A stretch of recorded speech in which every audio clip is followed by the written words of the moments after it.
No, so it's 100% true. Ray Meach has a great point. We gotta get Ray on here. He's like a philosopher of the game of basketball. We know you a busy man, Kobe, so we gonna jump right to it, man. Now it's about making sure that I'm sick and sick with it. Vision and lift it. Listen, just picture it. Spit and deliver it. The time froze. Undercurrent, how the grind flows. Wrist flicking, said the bezels. Got a mind blown. You know how to drop beat. Everything slow. You know how to drop beats and anything goes. Pull up to the spot, you might see the squad there. Pull up unannounced, then you might see a broad there. It's just seconds remaining, and I got the rock for the win while you're watching the shot clock. It's just seconds remaining, and I got the rock for the win. Thanks for watching the shot clock. Shot clock.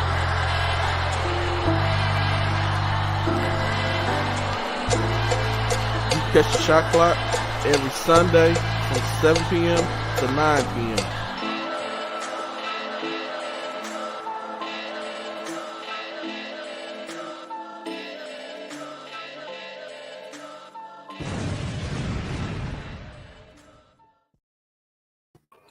What's going on, everybody, man? Shot clock. G-Day Hoop Scout. We got Rob C in the gym, in the building. This is a first in a long time, people, that I'm not on here by myself at the start of the show, man. What's going on? Hey. Just saying, man. No, we appreciate everybody for the love and support that we have received over these 3 seasons of the Shot Clock. Man, 3 seasons, 3 years. That's crazy. It seemed kind of like yesterday that we kind of really, started this thing. It don't seem that long ago, but it has been. And so we just want to thank y'all, the people tuning in, watching, sharing the show, for your comments, for everything. The harsh words, the ugly emails. We appreciate it all. It makes us who we are. It makes us better. Keeps us going out and grinding to make sure that we can provide content to you all. Rob, you got anything, man? Man, like I said before, man, what's good, Mr. Yates? Like I said before, last season sometime, this show really saved me. You know what I'm saying? Going back to the Houston Hoop School, the Instagram days doing COVID. Going back to the Instagram days doing COVID, man. This playful guy to my left, you know what I'm saying? Extended. Man, stop playing that while I'm trying to give a heartfelt speech to the viewers, man. This playful, jolly guy to my left extended his hand out to me, you know what I'm saying, and asked me if I wanted to do the show, and really brought me through a tough time in my life. You know what I'm saying? So this means a lot to me. That's why when I get on here, I put my all into it. I haven't been doing my interviews this like I normally would. That's about to start back up. I apologize to the viewers. I know y'all like to see that, me go one-on-one with the high school kids. But I've been blasting out a lot of content this year. You know what I'm saying? Keeping the pedal to the metal on 1,000. And we got some new stuff for y'all, man. And we just want to, like G-Day said, we just thank y'all for y'all support, for y'all critiques, for y'all hate. We love it all. We talk about it, and it make us better. It let us know that even though we feel like we got to a level, it's another plateau to get to.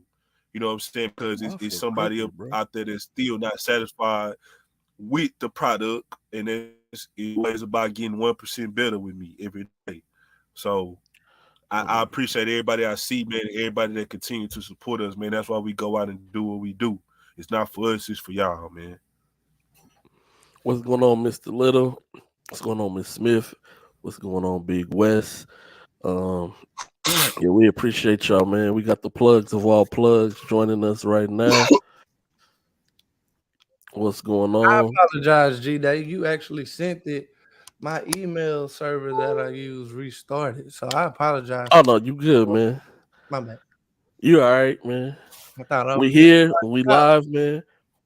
Had a really good week. Caught a couple of games this week. Um, really interesting seeing how things are starting to shake out. Some teams took 2 L's this week, so that kind of shift them in district standings. Um, Yeah. and this thing is boiling down. We have 5 games remaining of the regular season as far as UIL competition goes. And so it's this. I've been saying it since the beginning of January. Hey, it's getting tight. I'm loving it. This is it's my favorite time of the year. That playoff push was going on, Coach Dean. What's going on, Quita? Everybody else out there, man. Make sure y'all share the show, whatever platform that y'all on, that you like it, that you love it. Um, like we said, we like all the good, the bad, and the ugly that comes with it. So I was at Langham Creek on Saturday. Langham Creek versus Side Springs. What's going on, Coach Woods? Side Springs won the first round of that match.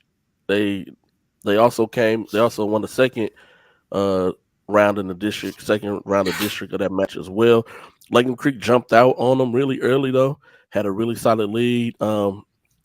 Stony had gotten into foul trouble early in the game, like the first 2 minutes. Picked up 2 quick fouls, set them down. Langham Creek started to make their push and their run. But Side Springs, the Panthers was able to come back. They got the W. They got the win. Shout out to those guys. Right now, they sit second place in the District 16. Like I said, these districts are getting really interesting. This playoff push is a mother because you start seeing some of those teams who was on the outside looking in are now either on the inside or they're getting close to being on the inside as they are. Everybody's coming. Yeah, Rob got the fresh cut. Coach Will see it, man. We so used to seeing nappy boy Rob, man. So today we get fresh cut Rob, man. But no, that was one of the games I went to. That was really interesting game. Was really good. Was really impressed to see how Side Springs handled that when they had went up on them real big. Coach called a timeout. You can kind of tell players getting rattled a little bit. Kind of got on them, and from there on, they made that push, made that run, turned things around, got it together. And so coaching also goes a long way when it comes to this playoff push as well. It's not just on the players to go out there and yes, the players have to make the plays, they have to execute, but the strategy of coaching to be able to reach your players as well, to settle them down, to calm that storm, to tell them, hey, it's early in the game, so all these hours of practice that you've put in, all this relationship building with your players, the team bonding, all this is going to come into play right now, and right now is when it matters. Fellas, y'all got anything on any games that y'all went to this week that really stood out? Yes, coaching does. It matters a lot. Coach Woods, and I know that y'all don't get y'all credit that y'all deserve. You had a what? I had a slow week. I went to games one day. We know you slow, man. Don't tell us that, man. I went to a double header. Oh Lord, it's Willis. But no, I got to see Booker T and Wheelie. That was a good game. Carried down to the wire, and then back down to seeing Fern Yates.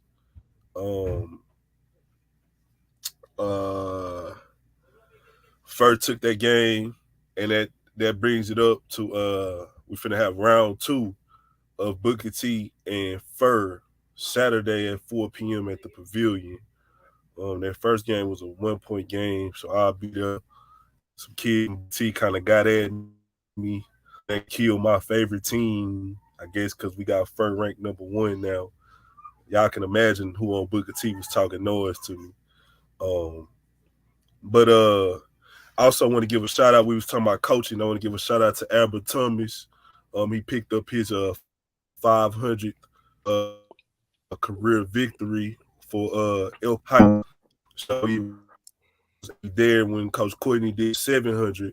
But I'll be remiss if we didn't give Coach Thomas his flowers. A great leader of young men.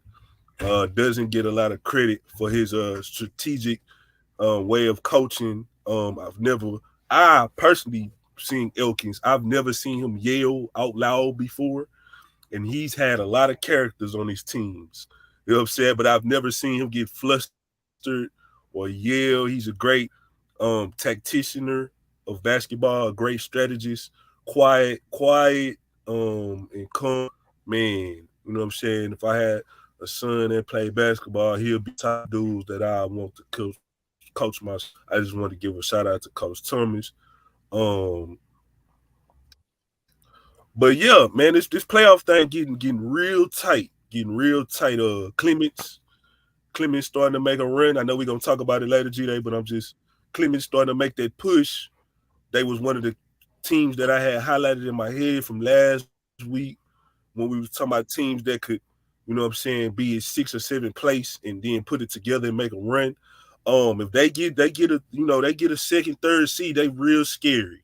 They real scary in the quadrant. You know what I'm saying? With Divine, and you got the 7-footer Bokala, and they got another big kid that's real scary in the playoffs. But they making a run though. They making a run. A-Leaf Taylor still over there. They shocking people. You know what I'm saying? They just got a big win. And I know we gonna talk about it, G-Day, but I'm just touching on a couple of things. Davis, Benjamin O. Davis, Aldine Davis, they still strong. They got another gritty win over Nimitz the other day. Jordan dropped a couple of games. Jordan dropped a couple of games. And Taylor Wright, I think they might have I think they got the tiebreaker over Taylor, but they still got to play them again. But they play them this Tuesday for the second spot. Yeah, even Side Creek, she dropped the game to South Fair. Both of those games was close. So everybody, you know what I'm saying, Springwoods, Clip Memorial. So it's getting real interesting, man. It's getting interesting. Bridgeland beat France yesterday. But that's all I got though. Yep, they did.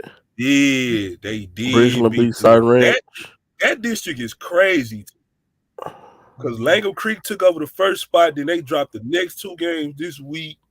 They dropped 2 in a row this week. Sirens 1 and 4 the last. Yeah. So. Yeah, that second round. Yeah, that's what I was about to say. Was that second round is always tougher than that first round of district play. I do believe that we're gonna be at that game, Big West. Yeah, we at that game. We been had that game circle. Want to see United before the playoffs. I know I'm gonna see them during the playoffs. I want to get another look at them before the playoffs. United versus Summer Creek should be a really good game. But yeah, man. I went to go see Houston's only ESPN ranked kid. And that's word to G-Day for the stats and info. Let me give the true brain the knowledge.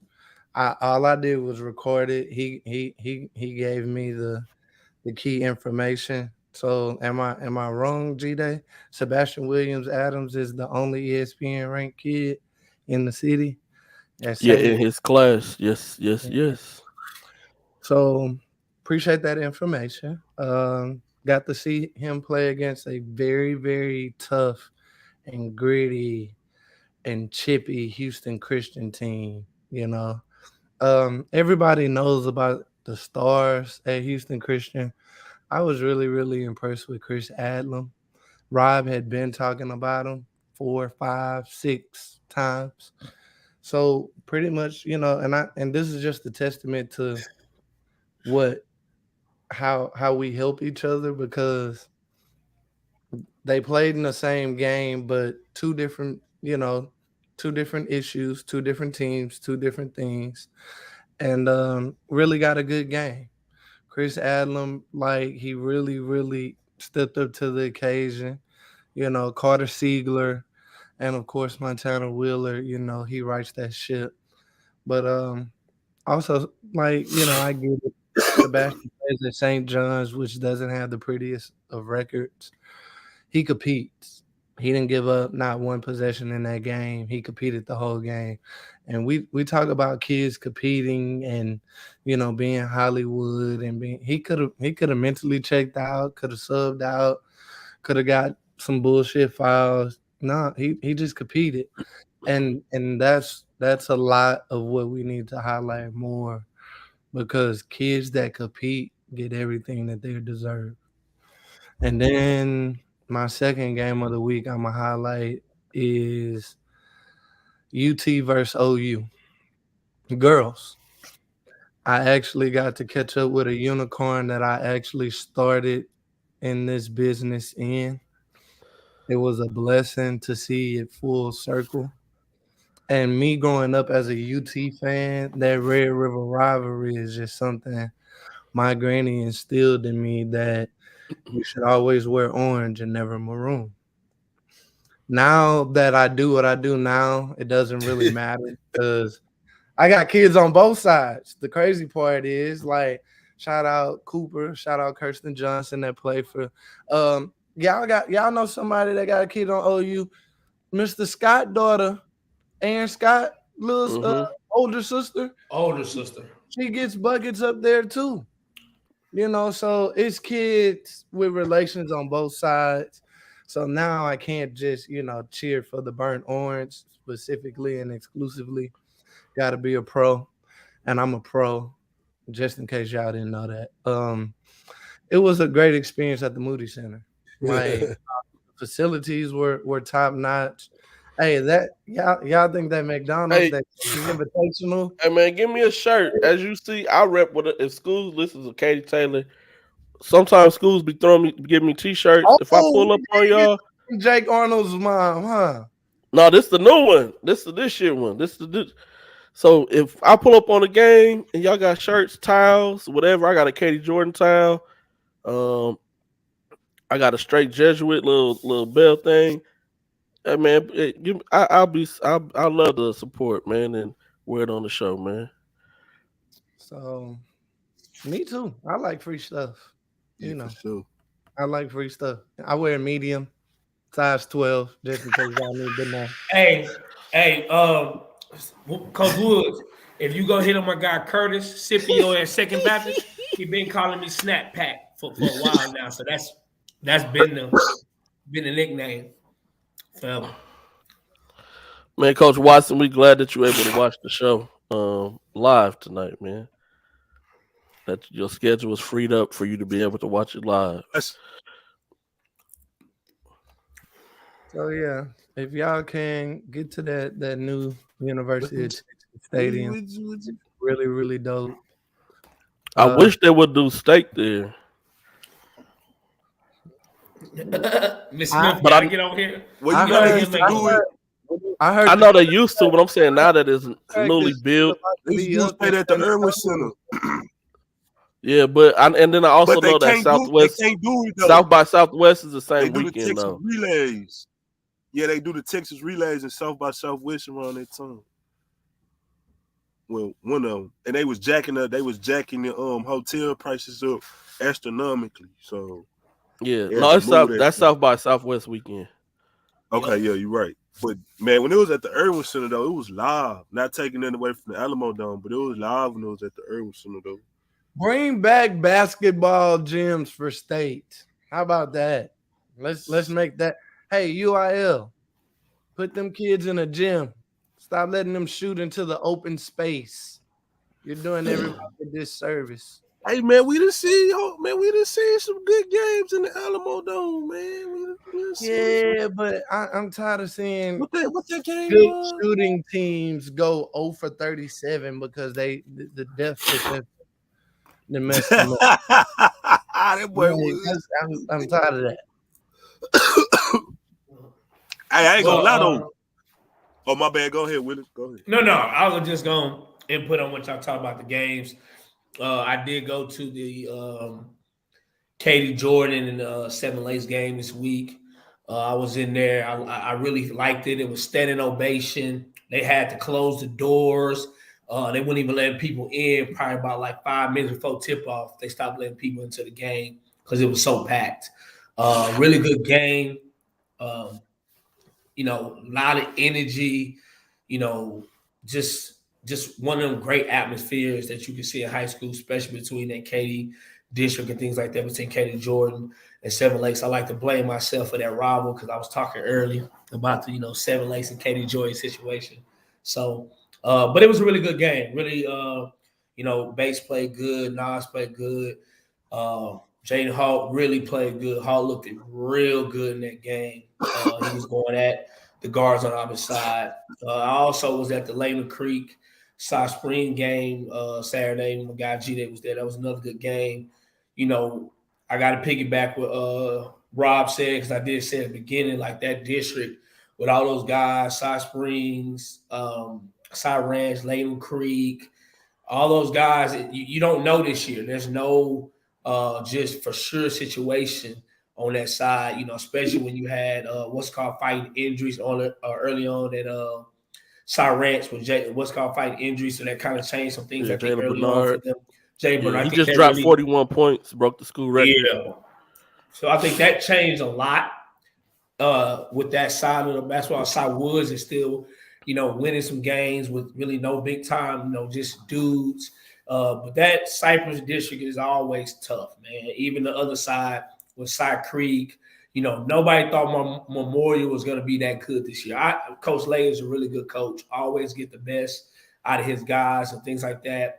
Side Fair always figures out a way when it gets to district to, get some upset wins. Again, another team that just didn't look early on like they were going to be that good, but doing really well in district. So just to piggyback what all y'all said, playoffs is going to be very, very, very interesting this year. I don't think it's just that many clean cut situations, just like, oh, yeah. Even like you said, Clements, they started off bad the first part of the district. Now they collecting games back and forth, back-to-back games. So it's going to be interesting, man. Like those districts just, for sure that we talked about, the two Cypress districts with the Spring Branch included in there, the Fort Bend, and then that Tasacita, Beaumont area. Those four districts, always are going to be different just because of the teams and stuff like that in that situation. And I'm surprised that my Automata and Lee Taylor, they're doing really well this year. You know what I'm saying? So that's good to see. Yeah, for sure. Yeah, Big West, man, we're going to have to get Lil West on here so he can promote his brand. I like that. I like that a lot, man. Like I got a 5-way or no way shirt from my guy Jalen Weissing when he started doing that. I'm definitely got a copper shirt from West. I got a shirt from Cameron Ward, the quarterback at where you at? Ole Miss, Rob? Cameron Ward? Oh no, he didn't choose Ole Miss. I was messing with you. Nah, he went to Washington State.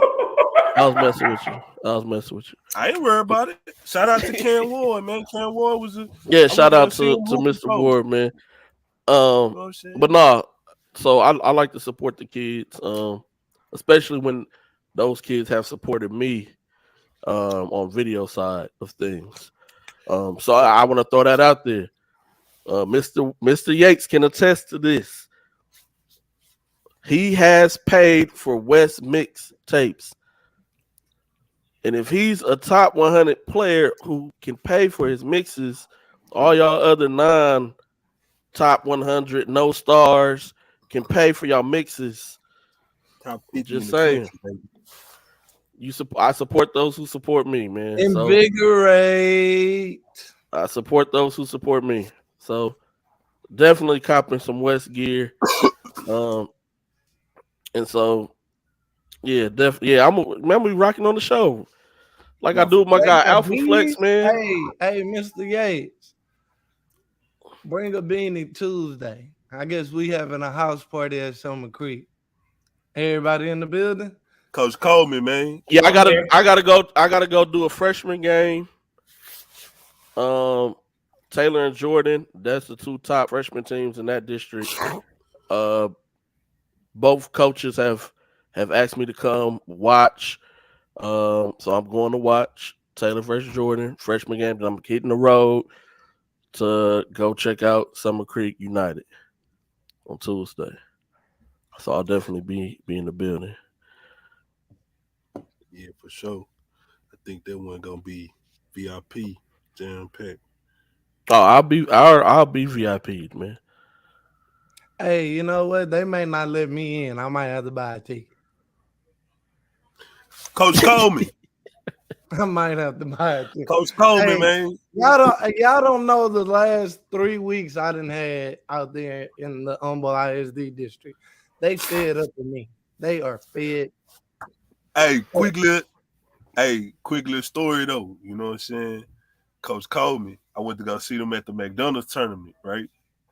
So I was trying to look at the book, and the young lady was like, you know, I can't let you see it unless Coach Coleman tell me.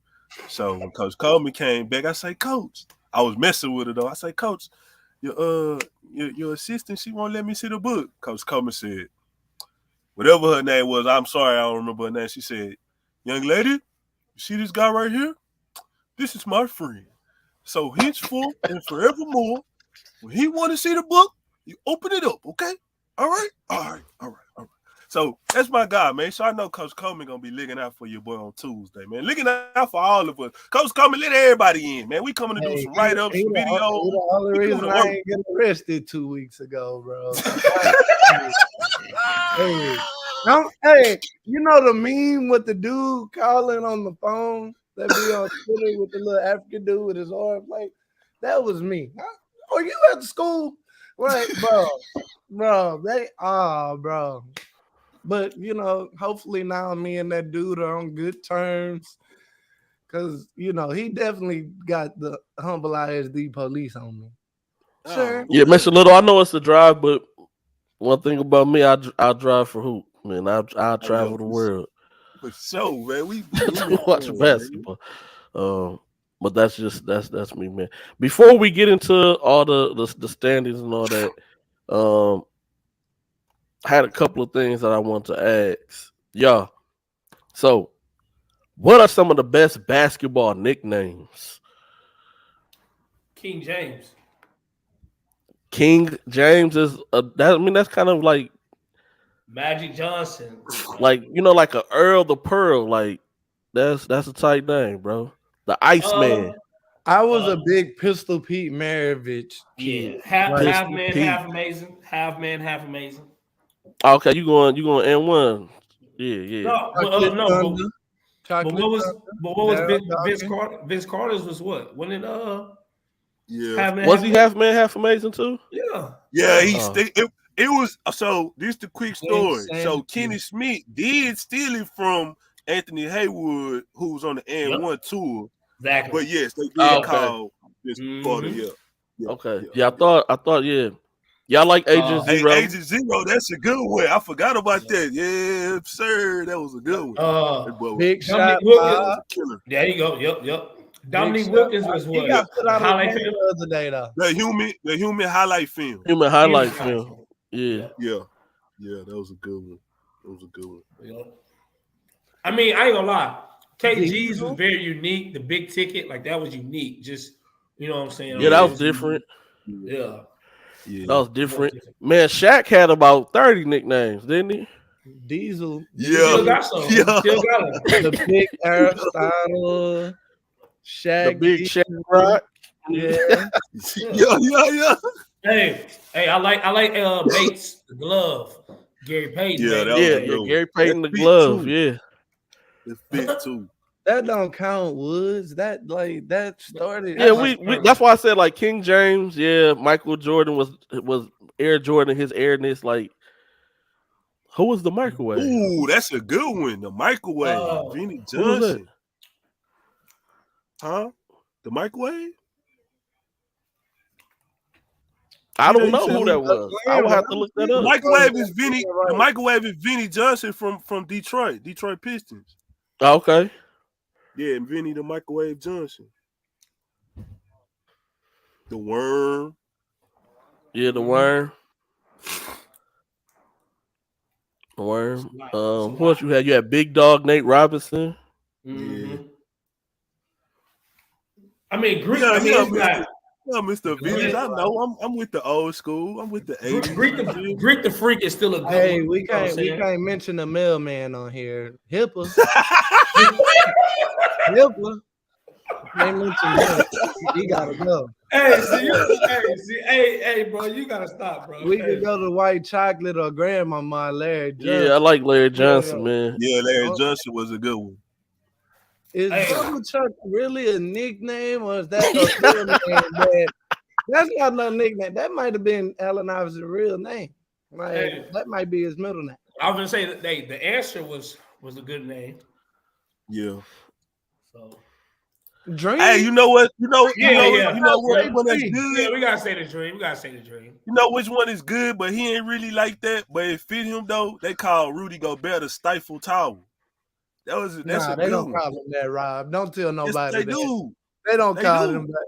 They call him the Stifle Tower. That's so fucking weak. Because he's from France. Bro, that's good. You gotta think about it. He from France. Oh, I they get it. That's still weak as hell. Hey, he plays defense. That's why it was like a World I War like II, because France was weak. Because they was weak, bro. Like, they might as well call him a big pastry or something. All the women love AI. They do. Yeah. Hey, Mr. Smith, you got a woman curse on AI. You just said all his names. Then you go put the lip. We get it. You was probably going to see you probably went to go see like Mike, so you can see the Allen Iverson cameo, huh? You got T-Mac and Penny. Mm-hmm. Yeah, Flash, round mound and rebound. Yeah. Mm-hmm. Dame got a good one. Yep. Dame got a good one. I give him that. He earned that. Like, the little app. I don't look at the Apple Watch emoji the same. Like, that's Dame emoji now. Like, so I go with that. Yeah, Vernon Maxwell, man. Oh yeah. That's what I'm thinking about that. What was Sean Kemp's Rain Man? Rain Man. Yeah, that was a good I one. like, this is the one I hate that didn't stick with Kevin Durant, because I really tried to make it stick. Durantula. I really like that, but I guess the sniper shit is a little bit more harder. Like easy money sniper, yeah. Yeah, but that Durantula was hard when he was at UT. I was like, yeah. Oh, we going to football, Mr. Yates? That don't count. He had to throw the sweetness. Yeah, sweetness. Yo, Walter Payton, baby. The Black Mamba, yeah. Hey, the Black Mamba. Hey, if we doing that prime time, baby, that's forever still famous. Prime time, baby. Yeah. Oh yeah, still famous now. Yep, Coach Prime. Hey, boy, y'all need to go get a flu shot before y'all come to the game. Both of them, bro. All of y'all are sick. Birdman. You know what? I know y'all need to sue that little independent school district y'all was hanging out in the other day. I ain't even gonna name no names. They don't like me. I sick on my way to that game. Not at that game. It was raining and my head got wet. Boy, you done messed up the bag, Rob. See, they don't worry about filing the lawsuit now. Rob done turned co-defendant. No, well, you was right. I was sick before I got there. You right. I wasn't. So Bengals just scored. Oh, what's the score of the game, Mr. Yates? Yeah, so I found that to be, thought that would be an interesting topic. Hey, Taji, what time the 49ers playing the Super Bowl? Taji Rito. I know you gonna listen to this tomorrow when you at school, Taji. What time the 49ers, what time Brock Purdy and them play in the Super Bowl? Let me know. I'm gonna come to your house and watch it with Lil Mama and them. You gonna barbecue? He I'm said, come to your "Little house mama." and watch it. Hey, I guess he gonna see this, but I guess Oh, AAU season start tomorrow for him. yeah, he definitely going to see it. I want him to. Yeah, hey, Yeah, Mr. he had Dean, 2 what bad happened days. at Davis? What happened at Davis? Talk to me. Talk to me in the comments. Cause how? Oh, Aaron on the feed. That's a good show tonight. Oh, well, that's a question for Ant. That's a Hey, question we for Ant. competing with the AFC What? Championship game right What's now. good for We Ant? doing No, numbers. we are. He say, Hey, what's the question for say, me? 33. Yeah, 33-36. Nah, Yeah. War of attrition. nah. You know what? District games, bro. I tell people all the time. The other kids in your district could be the sorriest team, and they gonna always play you hard. Right. And they gonna always, and if you slip up, they gonna be there. Yeah, Like, it's some teams. I be like, they did what to who? I just seen them score 29 points. They in district getting like 80 against this that team. year we could have walked district undefeated, Rob, and we lose to Lamar. And I was at that game. I was at that game. Y'all got a everybody whole was lot of Brandon a Thomas. kid got an offer out that game. Like, I was just Yeah, like, it's crazy. It's crazy out here. So, like, it's one of those things. Nah, Mr. Dean, it's definitely been some worse games out here. Definitely. I got some games in my camera right now that, you know, God bless. Hey, Mickey Lily Lily not plays bad spread like though. no. That's a Mr. rivalry game. They ready. They see. You can't. You Mickey Lily those are fighting to get in games you that don't playoff. gamble on because you lose your money every time. Hey, I heard. Hey, let's go back to that. Let's go back. I heard it was a long night out here. See, that's why you don't get out here on Twitter talking about good kids. They don't have to respond on Twitter. They gonna bust your ass on the court. The Like, views and expressions brought forth by Gary, aka Baller Plug, are not those of all Ball So Hard hey, constituents. hey, you go knock on the boogeyman door. Who's supposed to answer? Hey, Mary man. Poppins? No Is comments. Mary Poppins supposed to answer the door when you go looking for the boogeyman? Exactly. Let's just be honest. Stop putting targets on the back of these kids that don't deserve it. A coach got a kid lit up for no fucking reason. Let's just be honest. If you don't know the kids and know they demeanor and their personality, sometimes it's just best to be quiet. Let it be. Ooh, Mr. Dudes. Ooh, You don't. Hey, at the end of the day, you don't talk You like answer that about question. good players.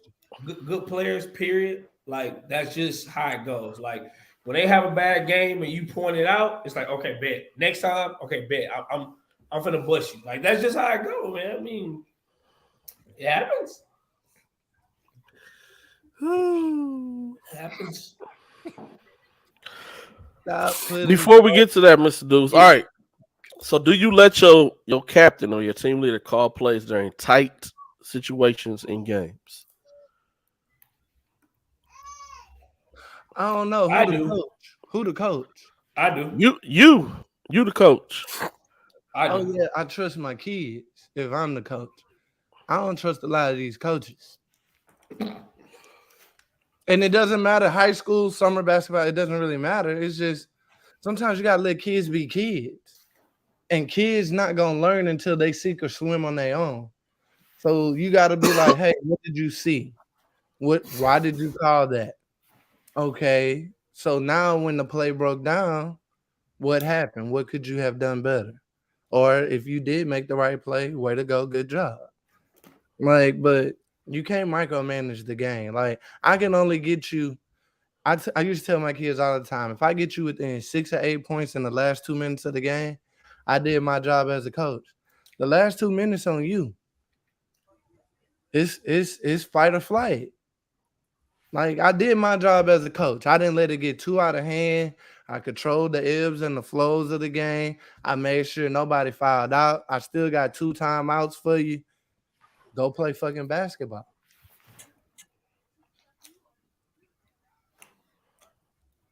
Okay. I mean, for me, it's all about, I think Quilly kind of said some of the comments. Depends on the player. I think most of the time the kid that you kind of make your captain, you kind of already then put in a position to be that leader, or the kid that you trust in late games and things like that in tight situations. I think it does depends on if you may not have a guy like that on your team that's a captain or a leader. So somebody may not have that ability to do that. So I think it's a certain ability that certain kids may have that you allow them, because the kids who are good, you allow them to make plays because, kind of what G Dot said, like when they're on the court, they're on the court. They're going to see some things I may not see. But I also think it's certain players who kind of get that tag or get that type of ability to do it. Because if you don't have, especially at the high school level, every kid don't have that capabilities to do that. Now, you get to the college level, pro is different. But when you talk about high school basketball, which is what we talk about, I don't think every kid has that ability to do that. So I think you have to understand who your players are and what they're about, and what type of relationship you got with your players will determine that situation. But if you got a top kid, you should be able to trust that kid to make a play, in the sense of what you already practice on in practice. That's another thing, G-Dot, you're right. Like some coaches don't practice all the time, late 2 minutes, where their kids have had the repetitions to know what to do in that situation or the shot to take, that they've practiced and different things like that. When you do situation practice, when you put on the board 65, 2 minutes on the clock, or 55 on the clock, or 2 minutes, then you go situations, allow your kids and players to understand what type of decisions to make in that situation. So I think that's also plays a big role into it as well.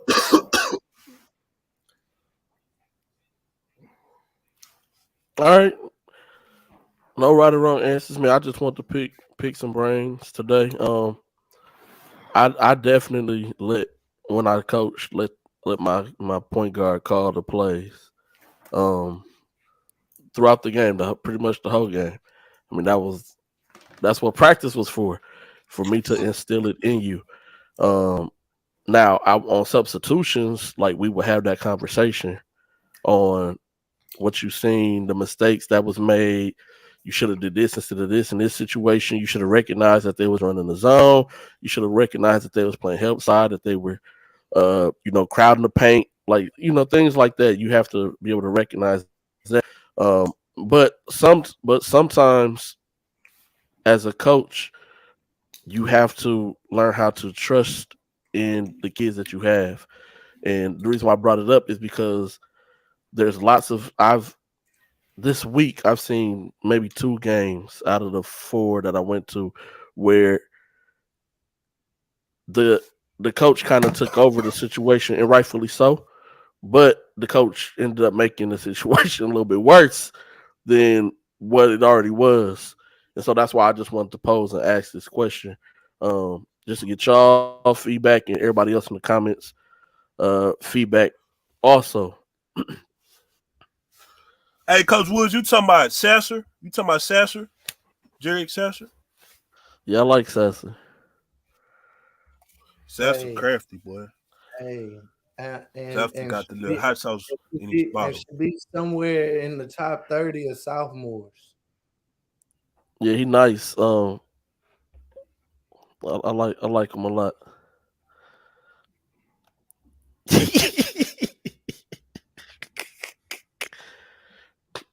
Yes, I am. What's going on, Coach Pat? But I just want to throw them 2 things out there real quick, just to get y'all feedback on them nicknames, as well as those tight game situations. Before we get into the thick of things, all right, man. Here we are once again, playoff push. We're gonna start 4A. We didn't do 4A last week. We're going to hit them with 4A District 19, 20, 21, District 25, and 26. What, Robert? Are we doing the second part from last week? We doing the 4A, 3A? We're doing 4, 5, and 6. With the bracket stuff? No bracket. Okay.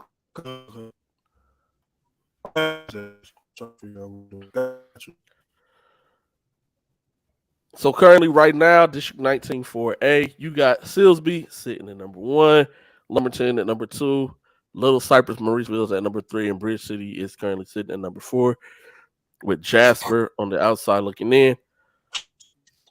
I feel that this stays the same.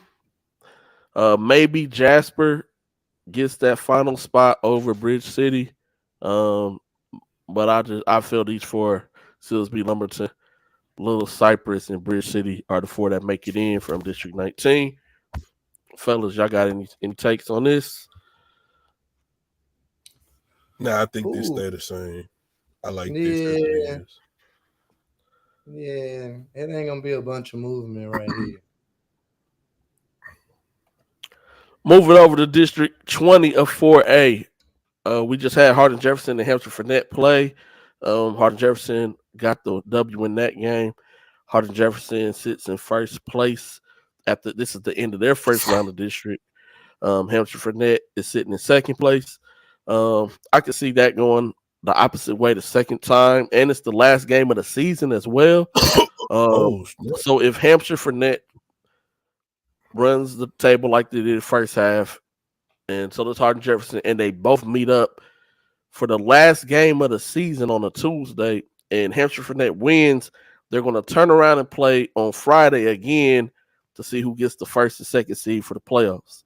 Nah, coin flip on that. Gas high.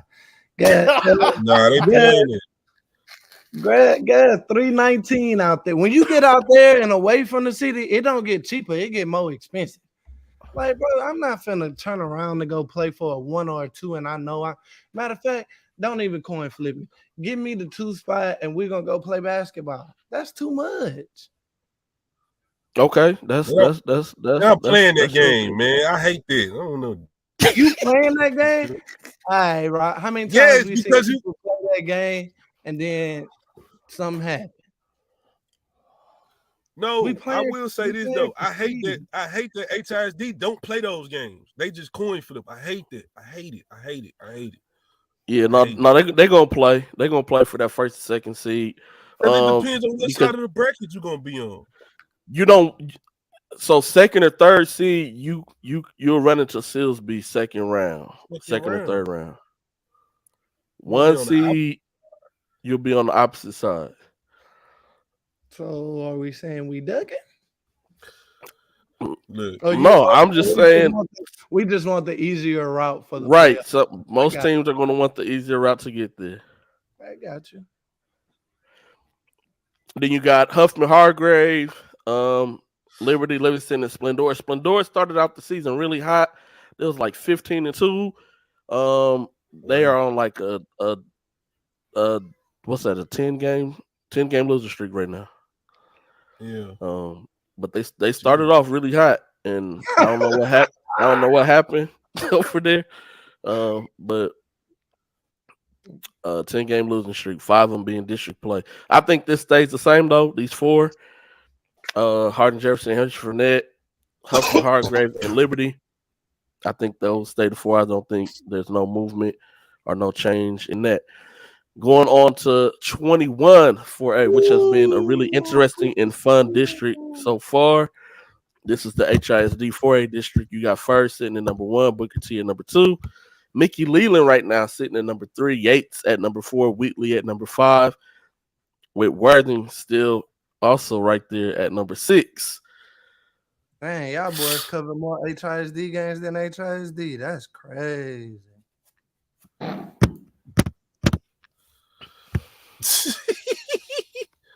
Hey, boy, you on fire today, boy.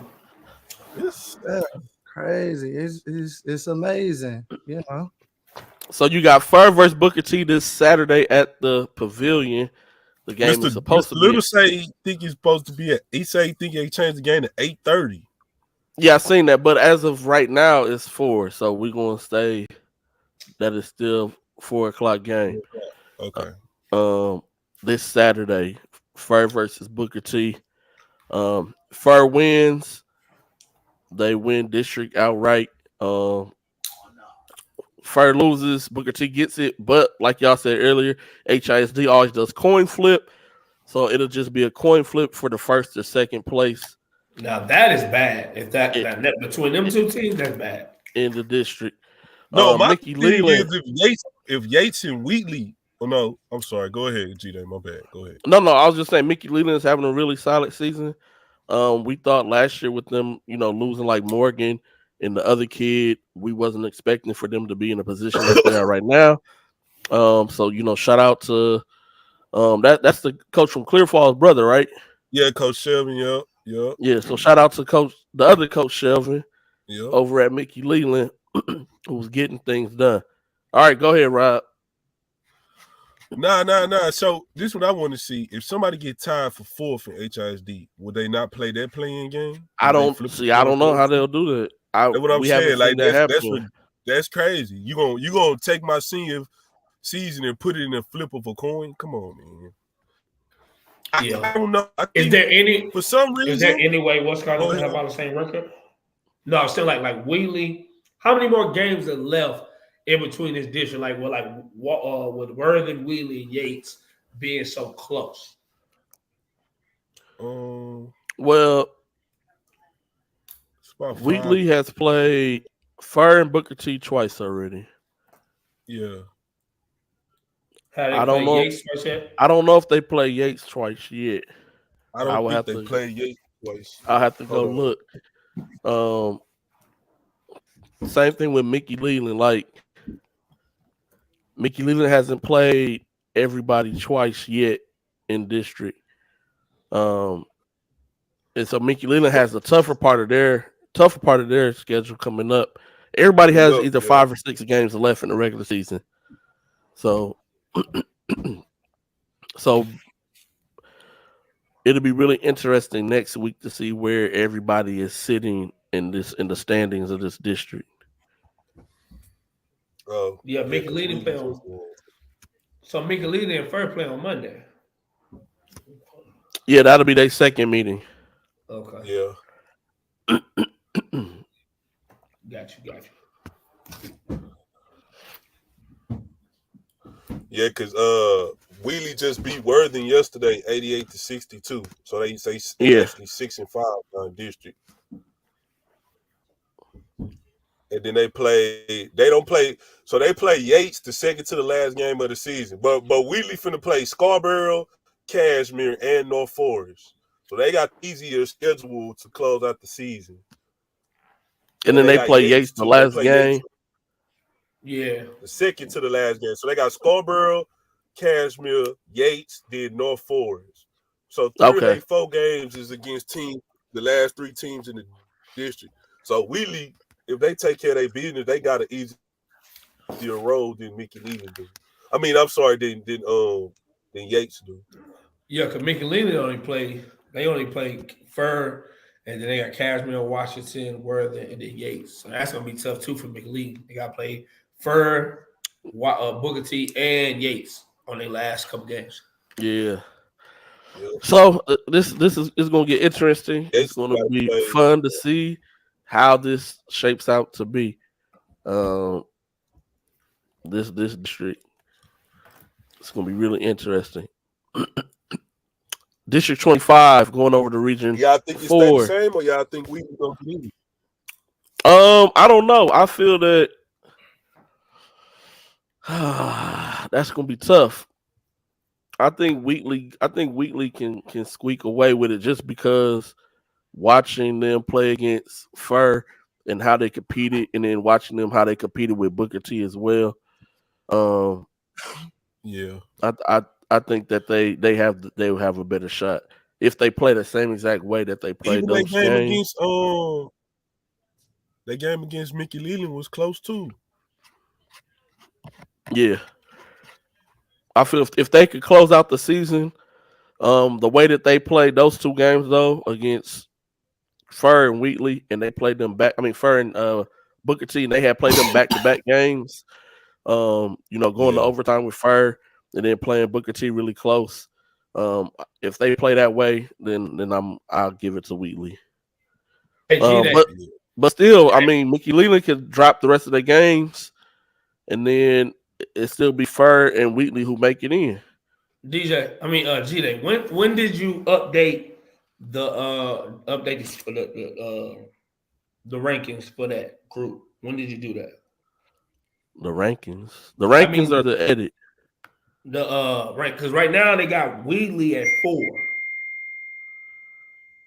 At 6 and 5, they got Wheatley at 4th and Yates in 5th. Okay. Well, see, I did this yesterday, so I don't. Okay, because they got Wheatley with 11-0. I mean, Fur 11-0, Washington 10-1, Migley 7-3, Wheatley 6 and 5, Yates 6 and 5, Worthing 5 and 6. So they got Wheatley at 4 right now instead of Yates. So they actually got Yates. Yeah, because Wheatley beat Yates the first time. Got you. Yeah, so they hold the tiebreaker. Got you. Okay. Hey, all right, that's one turnover. One turnover today, man. Mr. Yates. When the last time Yates didn't make the playoffs? I don't think they have not made the playoffs since Greg Wise been the coach. Ooh, in like 15 years. I don't know. You the historian. Hey, I was in the house Greg Wise built in Kingwood. They still got my man picture up with the team and everything. I like that. You mean Nick Wise? Well, his daddy was over there too, coaching. God dang. Yeah, Nick Wise too. No, he wasn't. No, he wasn't. That was Royce Hoisman, man. Hey, Greg Wise had Coach Hightower. Hey, I'm just trying to help you out, man. I am the historian. I wish you could see my face. Like, no, I was really being funny with him being I only said that because Judah called me the historian. I got you. Yeah, but yeah. He was coaching. Hey, you didn't know. No, I know what you're trying to say, though, G. I know why you said that too. You brought up Kingwood and said they got his picture still up. I know what you're trying to say.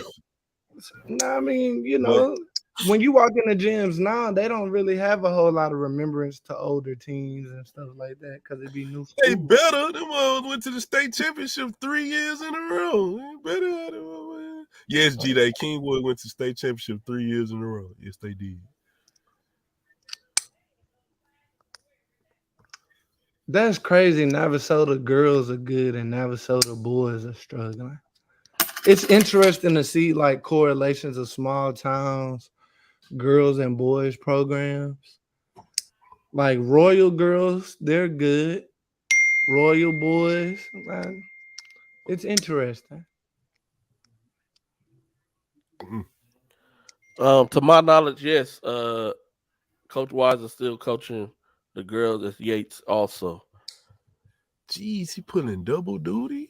Whoa, I did not know. That's why they undefeated over there, my boy.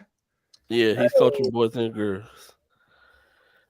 He doing Shout out to Coach Wise's wife, boy, because he ain't never at home and she ain't tripping. Shout out to Miss Wise. Boy. No, I'm talking about. I'm not. No. I'm not saying it. I'm saying it like being supportive of him. Not That's why I'm laughing because that is very true. That's why I'm laughing. Yeah. Douglas, what's going on, Doug? Man, D. Jones. Yes, y'all did both go to state that year. Big West, United Boys and United Girls. G-Dot had them. G-Dot had that same girls team come down here, kicking people butt in the unicorn warm up, man. Yes, Son, they made it from the storm. Didn't have no lights. Yeah, they didn't have no lights back up on They were doing their hair in the bathroom. Those girls are forever. They came to hoop. They didn't care about none of that. That's the same year we had Rory and them, bro. They were so that was big, man. Yeah, we bring the unicorn warm up back. Yeah, they got to make an appearance.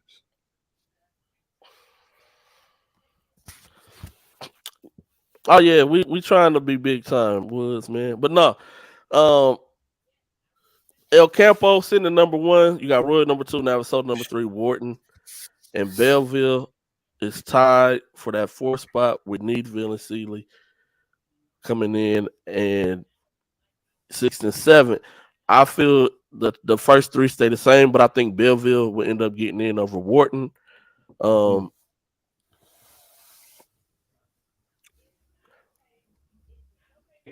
Shout out to my boy Kev over at El Campo, out there doing a great job coaching. He got his son playing. El Campo doing a good job. I remember he got the job probably about 3-4 years ago, man, and he's doing a really good job with El Campo out there. Really good job, man. Shout out to him for definitely. I know we was talking about basketball nicknames, but like team nicknames, I like El Campo nickname. They call the Rice Birds. The Rice Birds, yeah. I don't know if I like that. What's a rice bird? I don't know, but I just like the name. Even when they like, because you know that's where the football kid is from, right? Reuben Owens. Yeah. And every time Mr. Gleason would write the Rice Birds, I'll just be like, that shit kind of weird. Like, hey, what's the Rice Birds? They not the Warhawks, not the Falcons, the Eagles, like the Rice Bird. See, you feel me? Let me get a number 2 Rice Bird, strawberry soda. Like, bro, I don't. Y'all know I still ain't been to a Timmy Chan's, man. Yeah, what? I be riding by them sometimes. I just ain't never been. Not the ones you ride by. You gotta come to my side of town. Yeah, you gotta go to the south. No, ain't nothing out here. I'm talking about when I will be over like in the A-Leaf area, or like I would never, but I just never stop. Like, I'm not even gonna recommend the A-Leaf Timmy Chance for the first time. You gotta come over here, G-Day. Like that. Okay, I got you. I gotta come over. Man, there. he don't just gotta come over there, man. He can go to the one in 5th Ward too, man. Trip. We want our brother. Yeah, see, me and Coach Dean, we never had that, man. Yeah, that's because y'all from Chicago.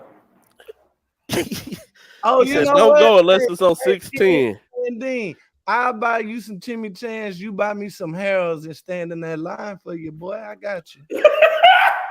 That line long. Hey, bro, I drove by that thing. I say, first of all, this where they put it. And then I was like, nah, I'm not gonna never get out of my car and stand 30 minutes for this. Like, but I would eat it. I can't stand in no line. Man, Dre had boys standing in lines at Lotus during the pandemic. And I told myself after that, no more, never again. Hey, you gotta stay in line for the Lotus, my G. You gotta stay in line for the Lotus, my G. The loud pack is real. Yeah, but bro, it's certain places like I don't know, dog. I just can't see myself sitting in line for no food that's something that I could have just went and got like quicker than pizza. The Frenchies, they don't pick up the phone, Mr. Dean. They just built the new Frenchies in front of Yates, the brick and mortar one in front of Yates. Hey, big boy, one. TSU and U of H got that thing like a club. Miss Marissa say we need to focus. We gotta focus. Yeah, we're sorry, Miss Marissa. 26 4A. Trying to get to that 5A. Yeah, we're gonna get there. 26 4A. You got Stafford number 1, Iowa Conley at number 2. You have Lamarck at number 3 and Columbia at number 4. I think those 4 just stay just as it is. Brazosport at number 5, Bay City number 6, and Sweeney at number 7. I think those stay the same. I think it's going to be interesting this Friday. You got Stafford versus Iowa Colony, second time around. This time at Stafford High School. So that should be a really interesting matchup. Already on the list. And so that'll be a fun one. Man, Doug, y'all think it stays the same or what, fellas? Yeah, it stay the same. Yeah. Yeah, it ain't changing. Yeah. Mr. Dude's wild. Mr. Dudes is hilarious, bro. All right, And he ain't. jumping over to 5A. Region 3, District 17, you got Port Arthur Memorial sitting in at first place. You got Barbers Hill and Goose Creek, who are right now tied because they split a game, both 7-2. Then you have Port Neches Grove at number 4 with Baytown Sterling right there as well. You have Crosby, Netherland, and Lee. What four y'all think stay? Who you think change? Who you think gonna move? I like this foe to make it. You pulling for Like- Ian? Ian, man, Ian Eberhardt, man, that's my guy. Pulling man. for Ian, man. We pulling for you. Pulling for you, Ian. Got to. He came and showed love, so I got to show He him did. love. Damn, But now I y'all- like these folks. Hey, Barbers Hill already played PA Memorial 2 times. Yep. They split. Ooh. Ooh. So somebody got to beat Miss Russ said, PA Memorial. For them Yeah, to somebody got to beat Port Arthur. I don't see them losing the rest of their games. Bro, Port Neches, Grove, Yeah. Sterling, and Crosby are all in that. Yeah. If you Yeah. fuck around and find out, you might find out area of the schedule. They all right there. No, they are. Yeah. Yep. I don't Yep. know. Do y'all Fort think Neches, Sterling, Crosby, man, I could go. you think Crosby got what it takes because they've been there before? I don't know. Different cast though. Yeah, for Port. yeah. I got you. It's gonna be interesting. Yeah, yes, I know Goose Creek plays Port Arthur Memorial again. I just think Port Arthur Memorial is gonna take that game. If not, that's gonna make a really interesting 3-way tie. Because they could Port Arthur Memorial, Barbers Hill, and Goose Creek could all end the season with 2 losses in district play, and they all will beat each other. So that'll be interesting. That'll be interesting to see. But I'm pulling for Port Neches for my guy Ian. I hope that they're able to make it in. For sure. Boy, you need some Theraflu badly. For real. Boys on here sound like a whole pack of Newports. I'm going to take some Theraflu because I heard y'all be sick. I know it's out around the corner for me. Y'all got them. And they play Goose Creek the last game of the season too. Yeah. Yep. I didn't know that. Texas 18. City got one up over Manville. Yeah, they got the tiebreaker right now. Who? Texas City. Oh, they split 1-1. Oh, they did come back and beat them the second time. Oh, They man. split 1-1. Don't Majestic Ford go to Angleton? Does. Yep. He's gonna make the playoffs. I like that kid. That's crushing. That's all they got out there, though, is him. As G-Day said last year, though, they wasn't in this district last year either, though. I mean, he said that last week wasn't in this district. Yeah, they're new to this district. Bro, they would be making They got Majestic. every Majestic's not the leading scorer for the team. No. Oh wow, Woods. Galveston. Whoa, Bob. Woods, what you? Hey, hold on, Woods. Hold on, let me go to the Woods, comment somebody section, get me- man. Man, Woods I trying to get missed me what beat up Woods tonight, say, man. Say, he said Friendswood. He said Friendswood was 15 and 12. Hey, Woods, man, you tripping? Hey, look, you know who you are. I ain't got to say nothing. I don't know what Stephen Woods is talking about. I don't know what Woods is talking about. He's tripping. He probably sitting over there with D King or something. I don't know. I don't know. That Murray's hair his head or something. Woods, you trying to get his boy head knocked off, huh? Ain't you? Boy, wait till I see you again, boy. Hey, Rob. Oh, If this they, thing, Rob, if they pay attention to if they pay attention to the videos when they be dropping, they wouldn't have to say that because a couple videos showing. They weren't paying attention to a couple of highlights. Hey, she in the feed, bro. Boy, She's sitting right he next missed to that him. ABC 13 video. Hey, they missed it, Rob. They missed it. Hey, that boy Mr. Gleason get y'all this side. Y'all know that, bro? Like Mr. Gleason really he be making the that camera Boy, he work made me magic, look good bro. on camera. I ain't have a shave one day. That boy Mr. Gleason caught me on the sideline. I took a screenshot. I used my Facebook picture for about 2 months. Who Texas City really got over there to be the one seed? They got CJ McCain, Clovis and they got- McCain, CJ McCain. Clovis, and they got Oh, okay. and Okay. they got what's called too. What's the junior? Anson AJ? Johnson, AJ Anson Johnson. Johnson. Yep. Okay. Yep, but Clovis McCain doing his thing. I wouldn't want to see Manville as a 2 seed. Though. Yeah. Like I told y'all, some 2 seeds are really 1 seeds in hiding, and they just didn't break out their shell. Like, Yep. And if they end in a tie, then they'll have a playing game for the 1 and 2 spot. But yeah, Clovis been hooping this year. Yeah, CJ McCain's been hooping. I've got a couple calls from coaches interested. He's been balling, man. shout out that kid. We want to highlight kids that been doing their job that maybe I or other people haven't gotten to see with their eyes. But just shout that kid out and keep balling, young man. Keep balling. He definitely should be. He's definitely one of the top unsigned seniors, though. Definitely. No, he is. Yeah, Clovis is hooping. I think this 4 stay the same. I want Santa Fe to get in there, my guy Nick. But I think it'll be these 4 right here: Texas City, Manville, Galveston Ball, and Friendswood.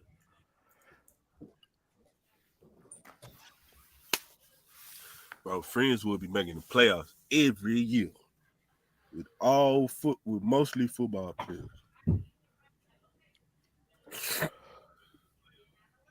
Ooh, that's Moving on to Hey, Doug, to what that said? Rob's- That said Manville.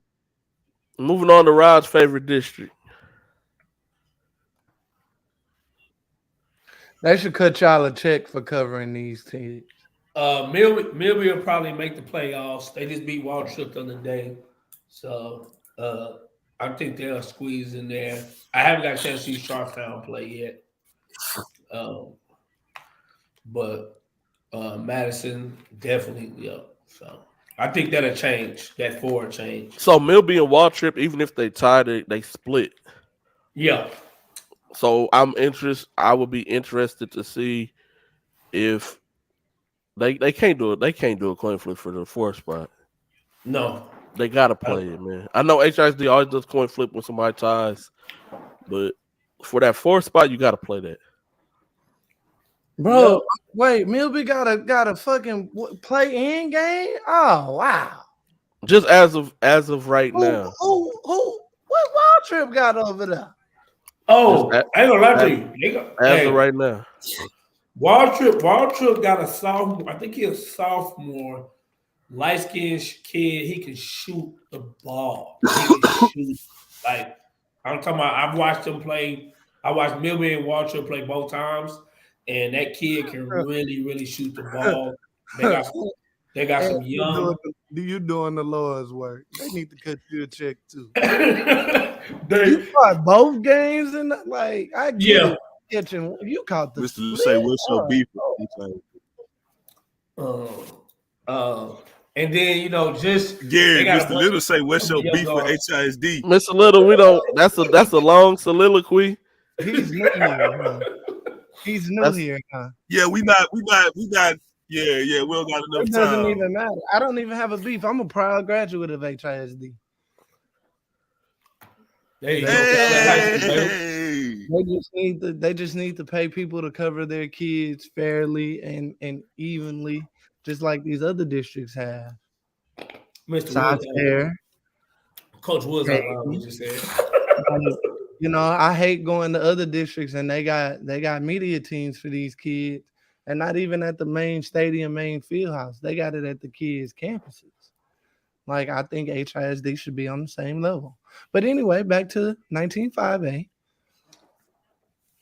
I That's your see that cousin. boy balling at Sharpstown. I see Noel Yeah, Noel yeah. Duplicant. Yeah, he's putting up What numbers for what you Sharpstown. call the Luther King? Boy, you mentioned him, he come out the woodwork. Gambrell's hooping. Mason Allen is playing really well for Madison.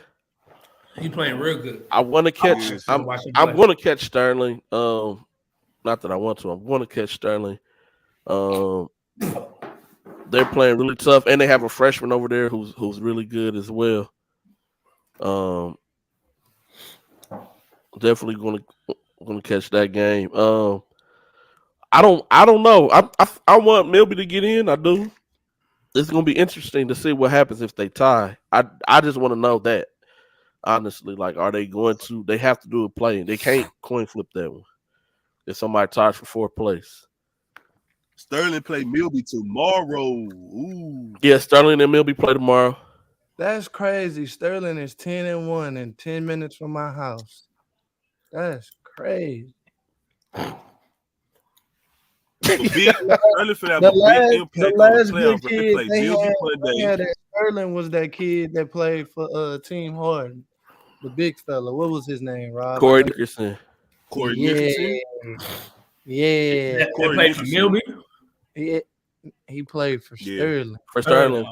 Okay. No, it's Sterling. Hey. Yeah, I want Milby to get in too.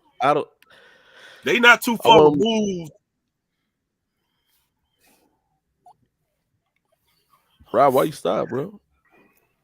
Sterling got. Oh no, I was just about to say Sterling not too far removed. They've been in state this decade with Kirtland Wesley and all them. They went like in the 14, so cause Coach got winning pedigree, but Sterling got games against Milby and Waltrip this week, and then they play Madison the last game of the season. Facilities with an airplane in the building. They got more than that.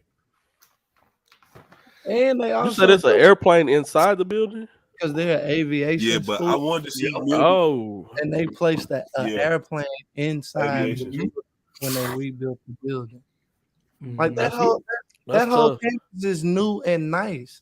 It's just once those suburb kids start getting older and they stay in that area, Sterling's gonna be back on top in like 4 or 5 years.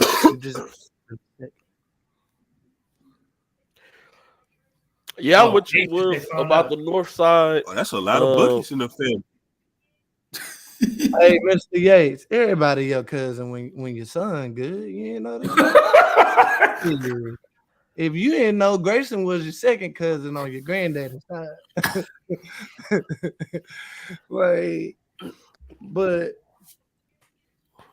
I got a question. Does Madison get past? Well, Madison couldn't get past Angleton the last 2 years, right? So that's not they should be good, huh?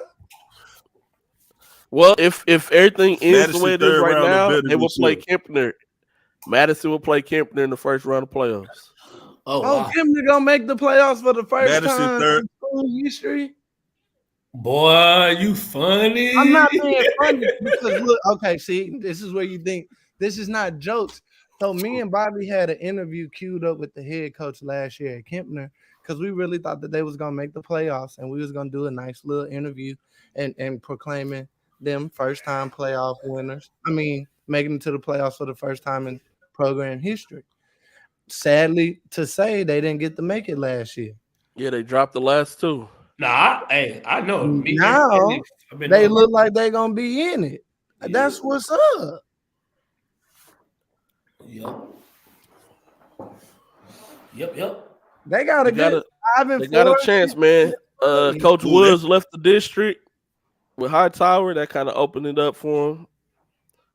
Oh, they was in. Oh, God bless. Yep, you had Hightower over here and Angleton. So you Hightower move, Angleton move. Kind of open things up for you. Forster doing good this year. Shout out, you know what I'm saying? Hey, for them to fire Uh, both their girls and boys head coaches, Help her. my guy, the Coach girls are Oh doing my good. God. Cunningham. The girls are doing great, and they just dismissed both coaches. Yeah, Fulshire girls doing good too. Uh, Hipper. Say, Foster man. sitting in third, Kempner sitting in fourth, man. So you saying Hey, the that full full coach should have been fired, but coaches that's not winning a game in district deserve their jobs?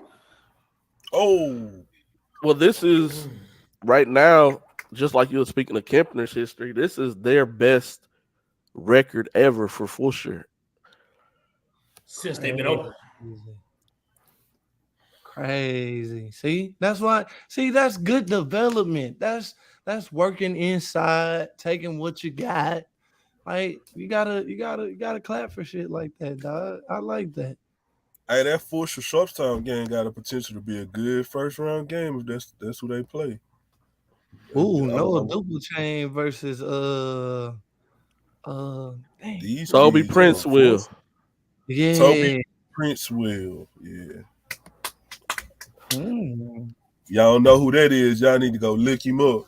All y'all coaches that be on the feed and don't never say nothing. All you AAU poachers, we throwing y'all a bone. You feel me? We know y'all watching and be listening because that's what y'all be adding to y'all rosters the next day. But y'all want to give us no love, so we gonna throw y'all a bone. You feel me? Go look up a kid named Toby Prince will, and I'm gonna see who's gonna be the first one to have him in the AAU uniform. That's how I know you if you watch the show or not. But Go he go ahead, hit that like button too. Since Rob gave yeah. y'all some free game out here, hit that like, share, follow. Yeah, but I think these four stay for the playoffs. What y'all got? Yeah, I got these folks. No, it's I got these. I mean, Final 5A district, District now 21. this one surprised me a lot. Lake This Creek gonna come in and Lake swoop Creek College got Station. too much talent not to make it. Yeah, but that's what I'm saying. Like this surprised me because Magnolia West, I ain't gonna lie to you. I hope to try to see them before the playoffs because I didn't think they was gonna be like 7-2 out there in Magnolia West. So I thought Lake Creek was gonna be 3-2 in this district. So that's this district is different. I didn't think it was gonna turn out that way. No, this district is tough. It's competitive. Shout out to A&M Consolidated and Rudder. I talked about this last week. I was probably one only person to talk about Rudder ever.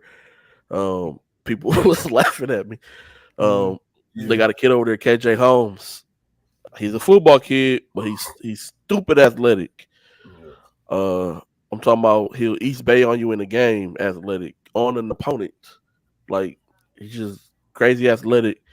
But he plays football, and I just knew that he was going to have a really good senior year because now that he made his decision for football, he just was going to go out and have fun on the court.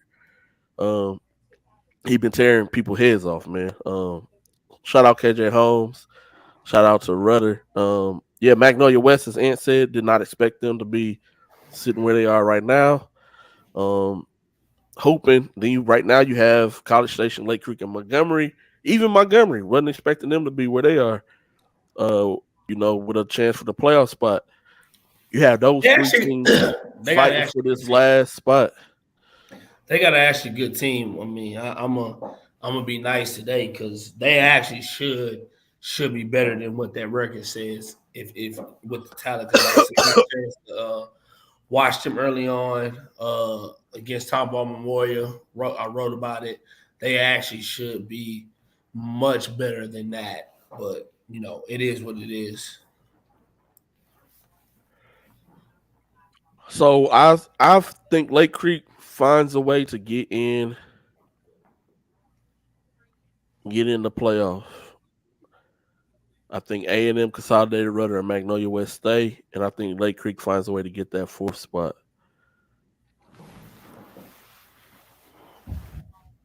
That should happen. That should happen.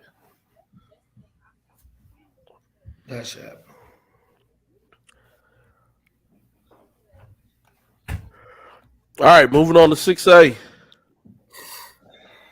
We Region 2, District 13. You have Grand Oaks sitting in first place. I don't think nobody's seen no, that Grand no. Oaks is sitting in first place right now in district. They have the tiebreaker over College Park because they beat College Park twice. Yep. College Park 2 losses have came to Grand Oaks. And with them being tied, Grand Oaks is first, College Park second. You But have that's Conroe. weird. That's weird. Yep. Conroe coming in at number 3. The Woodlands at number 4. Those 4 stay as is. Willis made a really good push, had a really good season. Shout out to the coach, man. Thank you for coming My to the boy preseason. Coach Clark. You know what Yeah, I'm came saying? to the preseason jam. A-Leaf native. You know, he wanted to make sure his kids got thrown into some fire early on, and it showed. It worked for them. They was able to win some games that nobody expected them to be winning with the record that they had last year, and they're young too. So a lot of sophomores and freshmen on that varsity team. So you could just expect for them to be better next year than I what they think were this year. I think overall, looking at this district, if you look at Grand Oaks, College Park, Conroe, and the Woodlands, I don't know so much about Conroe, but Grand Oaks, College Park, and the Woodlands have a lot of like seniors on their teams. Willis is very, very young. I think here the next 2 or 3 years or so, Coach Clark should be in the playoffs with a lot of the young guys he got playing on varsity and things like that. I'm very surprised that the Woodlands are in the 4th spot right now. Very surprised. I thought they were going to be maybe 1 or 2. So I did not expect Grand Oaks to be number 1. And I also think it's weird how they're, College Park only 2 losses is to Grand Oaks, but Grand Oaks have lost to other schools. So that's going to be interesting on how all that plays off. It will be. It will be interesting to see. So I got a question for you, G-Day. If let's say Grand Oaks is like they only have 3 losses and College Park ends up with 2. Does College Park still get the number 1 seed even though Grand Oaks beat them twice? Yep. Because it goes by your overall of the district. So if you have the same district record, then it goes down to the tiebreaker. And if there is no tiebreaker, then it's either coin flip or play in for it. Gotcha. Okay. But didn't you say something about that district? How the games are all like different, like where it's not like this guy playing against this guy at this time. They don't. Yes. My bad. Go ahead, GJ. No, go ahead, Rod. No. I'm just gonna say they don't do it like normal district scheduling. And like, I think Conroe hadn't played. They was like all 8-2 last week, and Conroe hadn't played College Park yet or something, but they was about to play them like back-to-back weeks or something like that. Gotcha. Like it's not like you play every team the first go round, then you play every team the second go round. That's what I thought. Yeah, like you like New Caney might play Oak Ridge one week, then they'll come back and play Oak Ridge again in the second week, and then that'll be. But they might have not have played College Park into the end of the season 2 weeks in a row. So, gotcha. Bro, That's weird. It's hard playing 9 teams in your district. Yeah. Some of the other teams only got 4 or 5. Like we see how hard it is to get kids to watch game film on themselves. I gotta get kids to watch film on 8 other teams. Mm-hmm. That's a lot, especially for high school. That's a lot. But I think it's hard because they're like these schools are like they're big and there's nothing else out going that way toward 45. There's nothing really else out there going towards that way. Like that's the only ones I think like Huntsville's not on this, but like Willis, all that's going out that way. 45 going north. So ain't really no other schools out that way. New Caney just got added to this, right?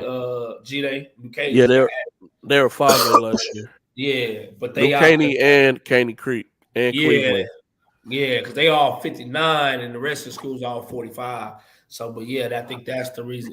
That is true though. This is one of the biggest districts next. So I think like that. But look how that district is just gonna grow even more because we see how they're developing up 45 that way. So eventually it's gonna be a lot of talent out there, and it's still gonna be hard. Well, they're gonna split it up, kind of just like Fort Bend area.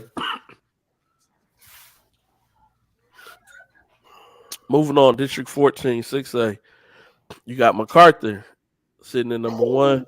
That's Alding great. Davis at number 2. Nimitz at number 3. Westfield at number 4. That's With Eisenhower and Spring looking to find a way to get in the mix of this thing. That's crazy. Hey, I ain't gonna lie. Hey, this MacArthur being number 1, that's crazy. To me. Why is it crazy to you, Ant? Talk to me. What? Because honestly, let's be real. Like I'm not saying MacArthur not good, because I realized there were some kids over there that I didn't know. I know G-Dot, you know the twins, the girls. I didn't know that that was their brother. I didn't know that. Oh yeah.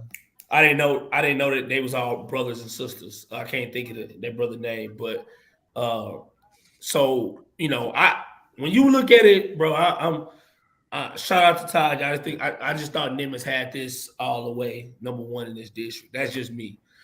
Just with the guys they got at the school and so forth. From that standpoint, that's just me. Same thing. I thought Westfield was gonna be, maybe 2, in that area. So I just didn't see MacArthur and Davis leading this district going into the season, knowing the guys who are at Nimitz, and then after seeing Westfield that first game in the season in the tip off, not tip, but the season opener. James Little, who the coach of the year you talking about? Who you talking about, man? Talk to him. Talk to him. You can't be coach of the year 15 and 14 overall. Shit, if you win a district, I mean that's again when you look, like, bro. Not when you. Not when you. I mean, I can't go against what y'all saying. I get what you're saying, but it's more deserving candidates. Candidate. Okay, how do they do the coach of the year? Do they do it by district or just 6A period, 5A, 4A? You know what? We're gonna do our own coach of the year. No, I'm asking, do they go by district or do they go by? Well, usually district is just for district only. Okay, so I'm saying, but do they do coach of the year in each? I don't think they do a 6A, like a 6A region 3 coach of the year. I don't think so. I'm not sure, but I don't think so. No, they don't do a region. So they do each district. They do district and then they do state. Yeah. Gotcha. Oh, okay. So he gonna probably get district. He gonna get coach of the year in that district. Oh yeah, he definitely gonna get coach of the year in district. Yeah, for sure. Yeah. Even if they don't win the district, I think he'll still get coach of the year, because didn't nobody have them predicted to be this high at all? No, nobody. Nobody. I didn't. Nobody. Hell no. Oh, Vipe does? Hey, well, I ain't just saying this because he on the feed or whatever, but the job that Stephen Woods has done over there at Hightower is damn commendable. That's what I Hey, because I'm gonna say, I didn't have Hightower. I had him 4. Coach Woods. I love you, Woods. Coach Watson at South Houston. That's another coach. Yep. Coach Watson, Frank Watson. Yep, another one to throw out there. I mean, there's lots of coaches who haven't seasons above what people thought they were going to have. But okay, so go finish, because I'll wait till we're done with this to ask that question once we're done with everything like that. Hey, but this kind of low key, like when I first started in basketball, Eisenhower and Spring were pretty much the teams you were calling. Yep. Get to play in your preseason match. Nobody was really calling Nimitz. Hey. But that's a testament to the way Taji has changed that culture. But do they have a Division I commitment besides Eisenhower in the district? No. Westfield not for basketball. Not for basketball. Okay. Westfield would have had one, but Westfield really lost a lot between losing what they lost in seniors and losing Zion, and they still competing. I really thought that roster would still be good enough to be top end, but they overall is crazy. That district is doing them justice, so like, bro, Westfield can have a bad week, and be on the outside looking in. Well, you right, G Dot. They did go challenge. Coach G did go challenge himself though, because I think they went to the Mansfield tournament. That was a tough tournament to go play. But we know Coach Goffney don't care. He don't run from He don't care. Yeah, he not ducking no smoke. But what I'm saying, like nobody called. That's how wide. This how wide open high school basketball is. But look at Taji got the best record, and he 3. He got the best record. That's life. That's crazy. Yeah, he dropped. Man, he got. But you're right, G Dot, because normally you would see Coach Glass and the Spring Lions somewhere in this mix. And you still probably could. You don't know. Like it's still 5 games left to be played. Yeah. Facts. So we could see a Spring pop up maybe, or Eisenhower, or Westfield holds on to that 4th spot. Crazy. It's gonna be tough, yeah. And those tough preseason and pre-district games are gonna help these teams in that first round of playoffs when they play against your College Parks and all them. You're right. Yep, definitely. Because that's their first round matchups. So, like, if playoffs start today, you have Westfield versus Grand Oaks. You got College Park versus Nimitz, Conroe versus Davis, and then the Woodlands versus MacArthur. That's all first round matchups. Crazy. It's gonna be a bunch of tissues used that first week. No, I'm telling you, I'm calling it now. 4 upsets week 1. 4 upsets. No, it's gonna be a lot of. Upsets. It's gonna be 4. It's a lot of seniors who we got like that's supposed to be like top players who may be home their first week. They may be home. Honestly. It's gonna be a bunch of highly rated juniors at home too. Yeah, I'm just saying your last year is just it's like, man, damn, I want to go far. Where junior you're gonna be home, but you got another year. But it's gonna be a lot of top seniors who are gonna be sitting at home just kind of early. District 15 6A.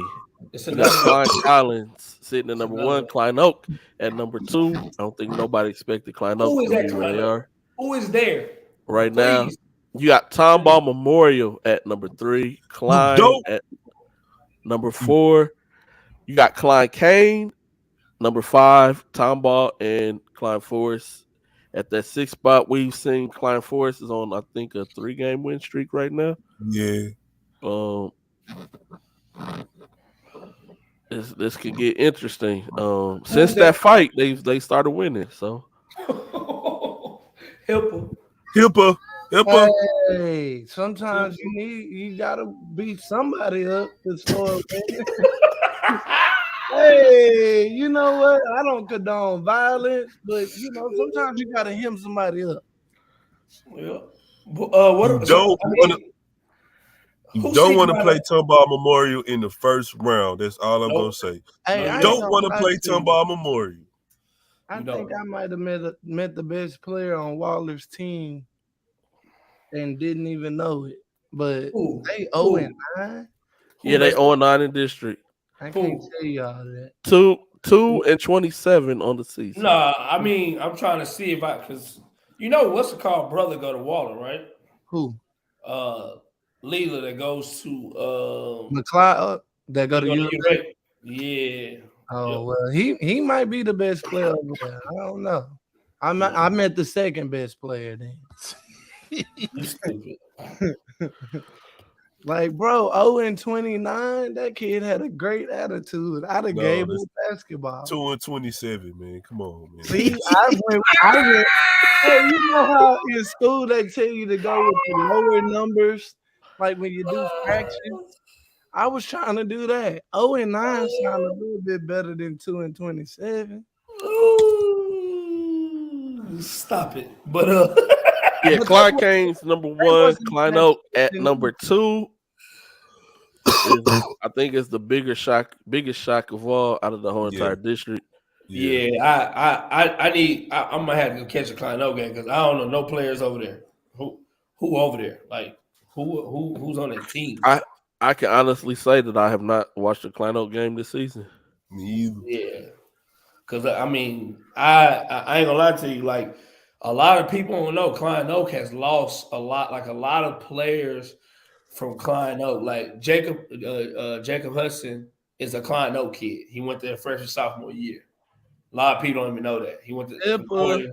Say that for the show. Say that for the episode when we tell people who you really could have had at your school. Yeah. Oh yeah. So it's interesting, bro. Like y'all know this is my area. Like I lived in Tomball for 10 years. So all these schools. We know Rich Guy. Whatever, bro. Whatever, no. Oh, they play Tomball Memorial on Friday. I'm going They to do? Bro, it's too many good games. Yeah, because how you gonna show up on Friday? I'm at Staff. At Friday, I'm catching Shaq's daughter. Turn me up. Yeah, and then I'm gonna go catch Stafford, Iowa Colony, man. Well, I'm I'm not hanging out with going to. Hold on. I'm What's not Shaq going to daughter the at? Stafford Iowa Colony. Episcopal. Game, She do? Yeah. Oh, I'm late. Okay. Oh, I'm going to watch Klein Oak and Tomball Memorial. I'm not going to the Stafford Iowa Colony game. We don't all need to be there. Okay, Rob. Okay, That should be a good game. it will be. Klein Oak won the first time. Man, I ain't gonna lie. Talking about Memorial remind me of an inner city school. We gonna lie. That's not a bad thing, ladies and gentlemen. I tried to tell y'all early on when I was going. That's some goons, Rob. Goons. The coach is goon. Coach Bailey is a goon. Hey, I like Coach, that. Coach Bailey said. More time. Coach Bailey said when they do the cross screens, you gotta hit them. Put your body on somebody. Check them. Don't just let them post up. You gotta touch them. Yeah, nah, he be lit. He lit. I ain't gonna lie to you. Like Tomball Memorial this year, and the crazy thing about it, they got still a bunch of juniors. Yeah, that's gonna be back next year. Like he's done a good job over there with Tomball Memorial. Like I said again, that's my area. I was at for a while out there living. They are starting to honestly look like what they should have always looked like. A lot of people don't know they're on the edge of Tomball and Cypress, where they have a lot of apartments and a couple of inner city kids who kind of live in that area. So they are playing. They're looking like they should have when they built that school and what they expected for that area of kids who kind of live in that little pocket right there in that little area. So it's good to see them kind of playing a good style of basketball. There's some kids over there who have developed over the last couple of years. Luke Ritter, Miles Daly. They got a top quarterback who played football, who played basketball. Reed. Odell kid, Reed. He's the top quarterback. 3,500 yards, 35 touchdowns. Yeah, so he's a top quarterback, lefty. So it's good to see them kids play. A lot of those kids I've been knowing for a while, so they doing really good out there. What day is that game on, Big West? Probably Friday. I hope it's sometime next week because I can't go for this week. It's probably Friday because they on Tuesday, Friday schedule now, right? Yeah. They just got off Wednesday, Saturday. Yep. But I got Collins Oak Memorial for that fourth spot. I don't know. I want Kane to make it, but I definitely want Kane to make it. But Klein's coach is so tenured. Yeah, bro. Yeah.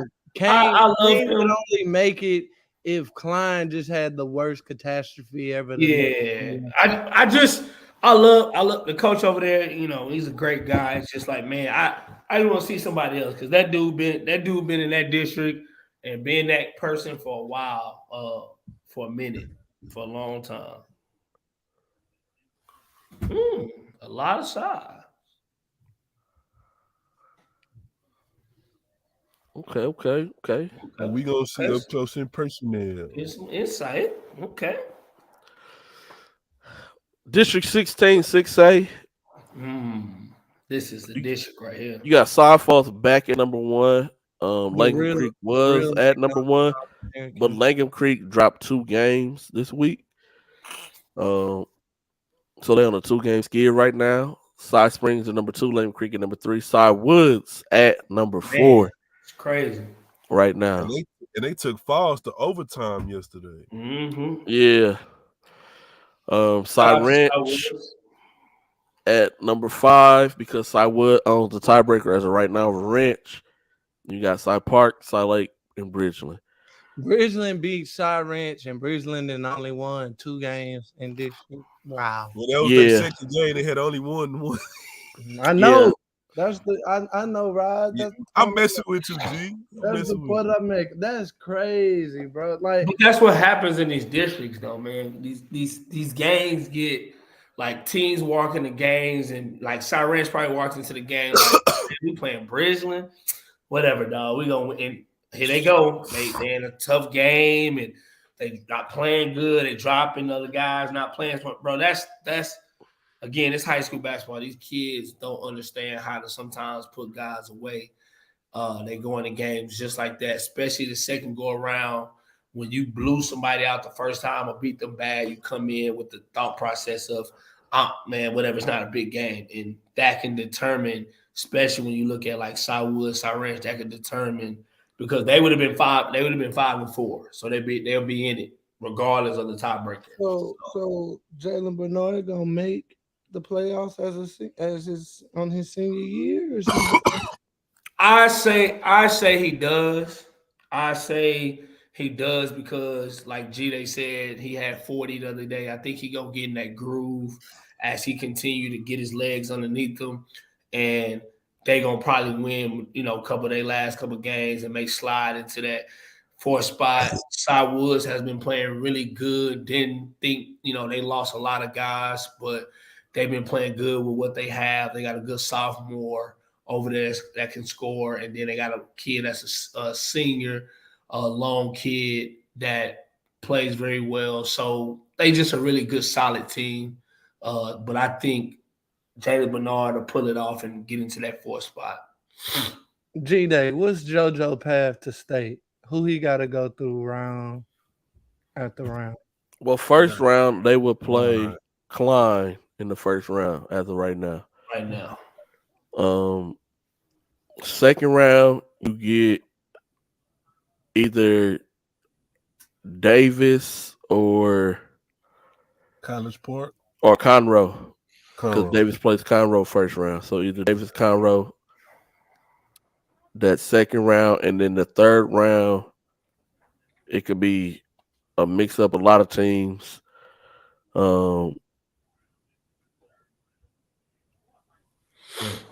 And then after that, they got to go up to Dallas anyway. So, so I ain't trying, man. So JoJo can probably make it to the 3rd round. JoJo can make it to San Antonio. I'm gonna say this. I love JoJo, love him, but I ain't worried about JoJo play. I'm worried about the other guys on the team. That's what I'm worried about. That's what I'm worried about. JoJo. All JoJo got to worry about is the winner of that Duncanville district, since Duncanville not going to the playoffs. Hey, look, man, if they make it to the regional, they'll be playing Lake Highlands. So, yeah, that's who JoJo got to worry about. Even though that's so far ahead, but like, all right, he got the best route to get the state than anybody else does. But hey, man, look, I'm not disrespecting JoJo, but if they play Tomball Memorial, I don't know. That's a tough game. I got you. That's a tough game in the 3rd round. On the other side of 6A, look what you got to walk through. Look what for sure. On JoJo's side, look what y'all just named. Klein, Conroe, Side Park, and then the boss of all bosses, Lake Highland. I got you.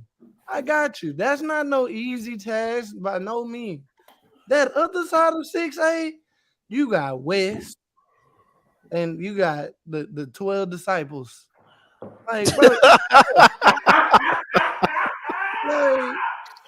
like, come on now.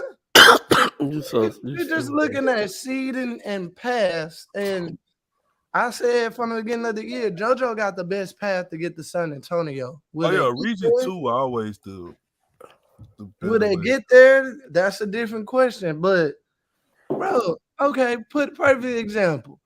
On that other side, you Woods, you got to see Seven Lakes.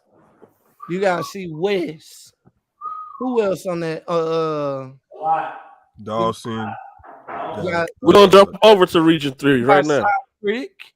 You got Side Creek. You got Bel Air. You got Stratford.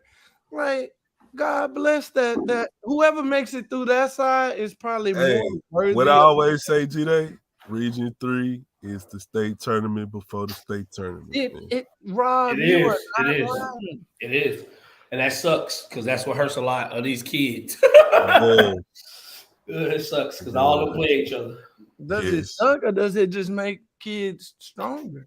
It ain't supposed to be easy. No, but I just wish it was more. I just wish it was more leveled. Because if you look at the Region 3 and you look at the Region teams, 4, yeah, like come on, man, it's a lot of. You talking about some of the better kids, better teams, Region 3, where sometimes it's like if you was kind of spread it out. Oh, Dave, hey, you good, bro? You good? No, that wasn't me that time. Oh, okay. I was mimicking Rob. Cough, my bad. Oh, hey Willis, because you got to think about it. Like out of TABC top 25, like 7 to 12 teams be in Region 3. Correct. So that's hard, bro. That's hard. District 17, 6A, you got Cy Creek sitting at number 1 right now. Stratford number 2, Cy-Fair number 3, Memorial at number 4 with Jersey Village at number 5. Bro, that's crazy. Springwoods got the best or the better of the records after the 2 seed, and they're not even gonna make the goddamn playoffs. They got a tough 5 games ahead of them. They do. Well, but you also got to realize though, like Cy-Fair played in some good tournaments. Chill, Woods. Chill. Chill, Woods. Memorial played in some good like again, man. It's a lot of these teams when you look at them early on in their preseason tournaments. You know, a lot of some of these coaches play a lot of good schools, and before district they schedule a lot of good games. So, but I mean, Cy-Fair to me, I'll be honest with you, is one of the teams that I didn't think would be in the third spot. Just watching them play early on, some of the games they lost and things like that, but they've been playing good lately. Yeah, Suleiman's doing a hell of a coaching job this year. Yeah. Who has Cy-Fair? I always pick Cy-Fair to make the playoffs just because the way that the district is set up with some of the spring branch schools, they always make it. Yeah. Arlen Kiljokin. I don't know how to say his last name. I ain't gonna mess it up. Yeah. But they still got size over there. Like if you go and see the team, they got size, they got guards. Like it's just again, they just ain't got. I mean, Arlen the only real guy. Yeah, but if we switch them out with a team in the 16 6A with a different Cypress school, they don't make the playoffs. No. If you had all the Cypress schools playing like together, Cy Creek would be the only team that'll always probably make the playoffs. Why they don't have their own district like Klein got their own district with Cypress got 12 high schools. Yeah, that's why. Yeah. And then you got to realize, like, they're the third largest district in Texas. Correct. So, and it's four schools right now here in Cypress: Cy Creek, Cy-Fair, Cy Ridge, Jersey Village, and and kind of Old Jersey Village is a cyber school. yeah. But the funny thing about it is they are the 4 schools. When you look at 290, they are on like they're away from everything else besides Cy Falls. Everything else is all inside of like 290 Spring Cypress area. They're all right by each other type thing. So and Yes, Cy Falls used to be in this district. yeah, and not mistaken. These 4 schools, and I think South Falls are the 4 oldest. I think cyber schools. I think. Yeah. Too. Yeah, Cy Falls used to be in this district, and then Bryan used to be in 16-6A, but then when they reconstructed it, they moved Cy Falls over to 16-6A. Correct. So, but interesting. I got Creek, Stratford, Cy-Fair. I got these 4 in. I would like to see Springwoods make it, but I don't know. I don't think they will. They got a tough 5 games. Yeah, it's a tough hill to climb at 3. Like at 5 and 4, you can ask for some help. Jersey Village in the mix. Yeah, Jersey Village is in the mix. Cy Creek barely beat them too. Cy Creek should be undefeated. That's what it should be. Hey, they lost to Cy-Fair. Lost to Cy-Fair. Yep. Drop that one. I think it's good for him, though. I know everybody gonna disagree with me. I think it's good for him not to go undefeated in the district. So yeah, you got to get that loss under your belt, bro. I ain't gonna lie to you. I agree with you, but I hate it. I as a coach, I want to be undefeated, but I agree with you on sometimes losing earlier than later. You gotta lose so you know what your team look like in a loss and see how they respond, dog. Because if you don't get no loss under your belt and you walk like you gonna talk and walk everybody in the playoffs, it's tough. Because now when you finally do face some adversity, they ain't seen it all year. You don't know what they got. That's true. My boy changed it up. It ain't West Side no more. You feel it sure ain't West Side. It's a West Side High School.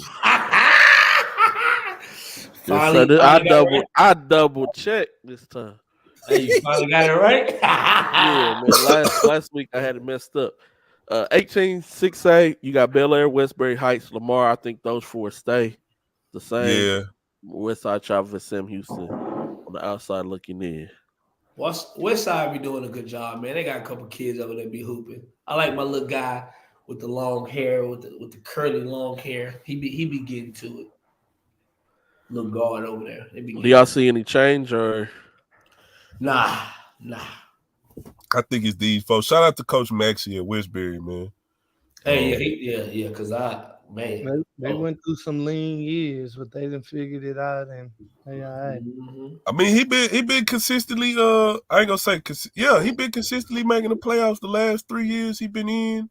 What's called been hooping? The kid, he a senior. I think he a lefty, black, dark skinned kid. Are you talking about Allen? Fareed Allen? I think that's. They got a boy Woods. They got a sophomore too, King Anderson, that can shoot really well at Westbury. He got a gun on him. Gotcha. Hey, Rob, hipper. I'm talking about man. Be quiet, man.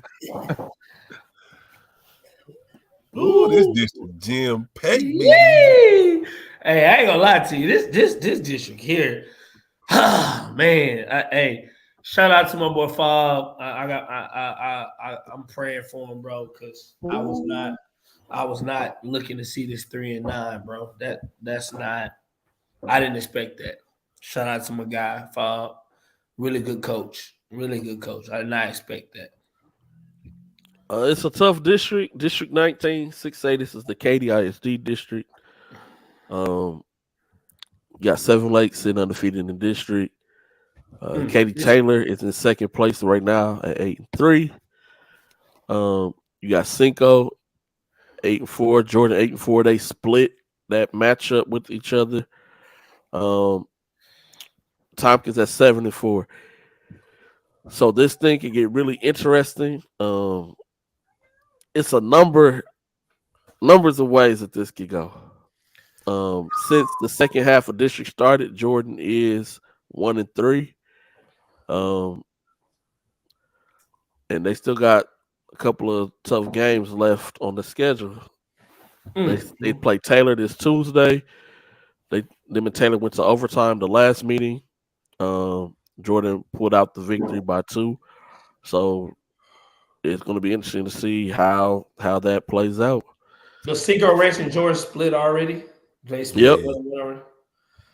That's crazy. So okay, Cinco Ranch and Jordan split. Yeah. So if Shout out beat Coach Taylor, Charlie Jones. Excellent job. Tompkins and Taylor split. So I'm saying if Jordan beat Taylor, then do they go to 2 or the Cinco Ranch go 2 and they go 3?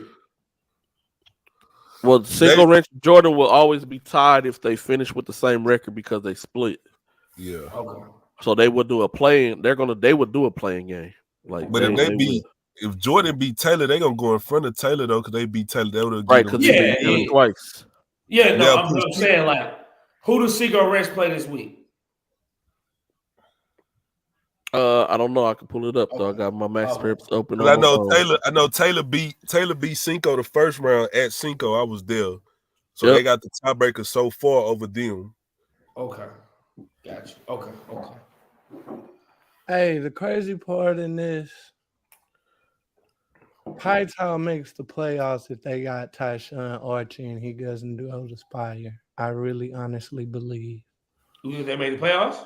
I think they make the playoffs with him. Oh yeah, they would. That other kid, I can't even pronounce his name. It's started with an I, end with an O. The last time I saw Katie Taylor was at the McDonald's Invitational in like the third place game or the consolation game.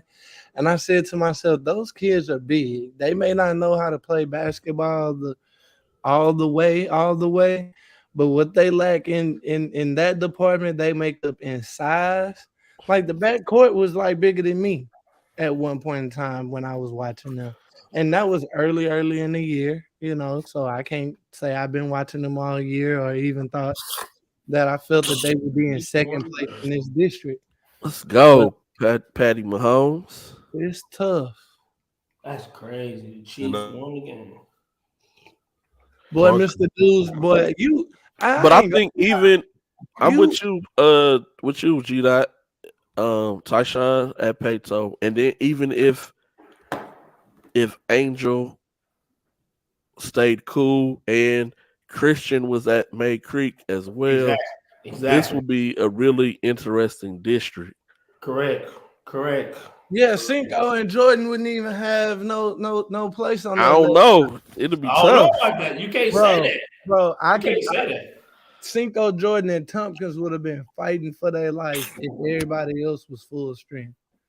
But you don't know because it's a bunch of teams. This is speculation. You right? No. I'm just saying like it's a bunch of teams. Like in this district, once you kind of stop looking at Seven Lakes, like a bunch of these teams lose to each other and another team beat them or this and that to where you never know because you could. Like, I just think when you look at this district, once you kind of get past Seven Lakes, even if you had, like, Tyshawn or Pato, they can still lose to a Jordan. Like, they can still lose to Jordan. Like, they can still lose to Cinco Ranch. I think with Maiden Creek, with the two guys leaving, I think they would be in second. But I think after that, third and fourth, you can throw Tompkins, Pato, Taylor, Cinco Ranch, Jordan, and it could be in there. You know what I'm saying? It could be in there. So if Tyshawn was in this district and then Angel and Christian was still at May Creek, is this district tougher than 21-6A? Or is that 26? It's 21-6A. Talking about with attached seat in them? With this district? I don't know, but this it's district tough. top to bottom have been tough. It would would be be close. tough. You think about it like you got like even at Katy, like Ada Purdue having a hell of a season. They just not winning as a team. But he been doing his thing though. He been getting 30 balls. Rob, please don't get me in trouble again. No, because I just watched him play Pato. Don't get me in trouble again. Please don't. Hey, they're gonna go viral off. I'm gonna be honest. Woo! Don't get me in trouble again. Don't get me in trouble. Say, bro, one of them kids is like, "Oh yeah, y'all was talking dirty about us on the show." I say, "Hold on, I'm gonna get on the show. Hold on." Now I do say some wild things, but I don't think I disrespected y'all game. Oh yeah, they wow. always hit me up with Won the the game. Dang. But yeah, it interesting. This thing can go a number of ways, man. Yeah. I definitely got 7 Lakes like that. Yeah. Hey. Yeah. Hey, Woods, stop, bro. Stop, Woods. See, he go Woods. Definitely got 7 Lakes like that. Number 1. I don't know about the rest. We finna move though. 26A.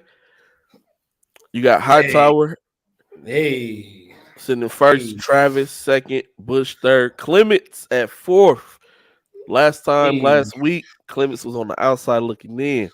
Right now, they're on the inside looking out. And Elkins in that 5th spot. Still. I thought Ridge Point was really gonna snatch a playoff spot. Woo! I did. I really felt like they was. Did? Oh, so, They hold on. So Mm. right now, if the season ended today, you would have Clements versus 7 Lakes in the first round. Oh, Yeah. Yes, sir. Let's go. Hey, I need that. I need that. Hey, I'm at that game. I'm at that game. I'm Good at that night, game. Irene. Hey, if that happens, I'm at that game. I'm talking hella smoke. I need to see that. Divine versus AJ Banks. I need that. I need that game. I need that one. That's the game. Woods said they got a tough week ahead. They got Elkins and Clements. So both of those teams are fighting for their life. Woods has already locked into the playoffs.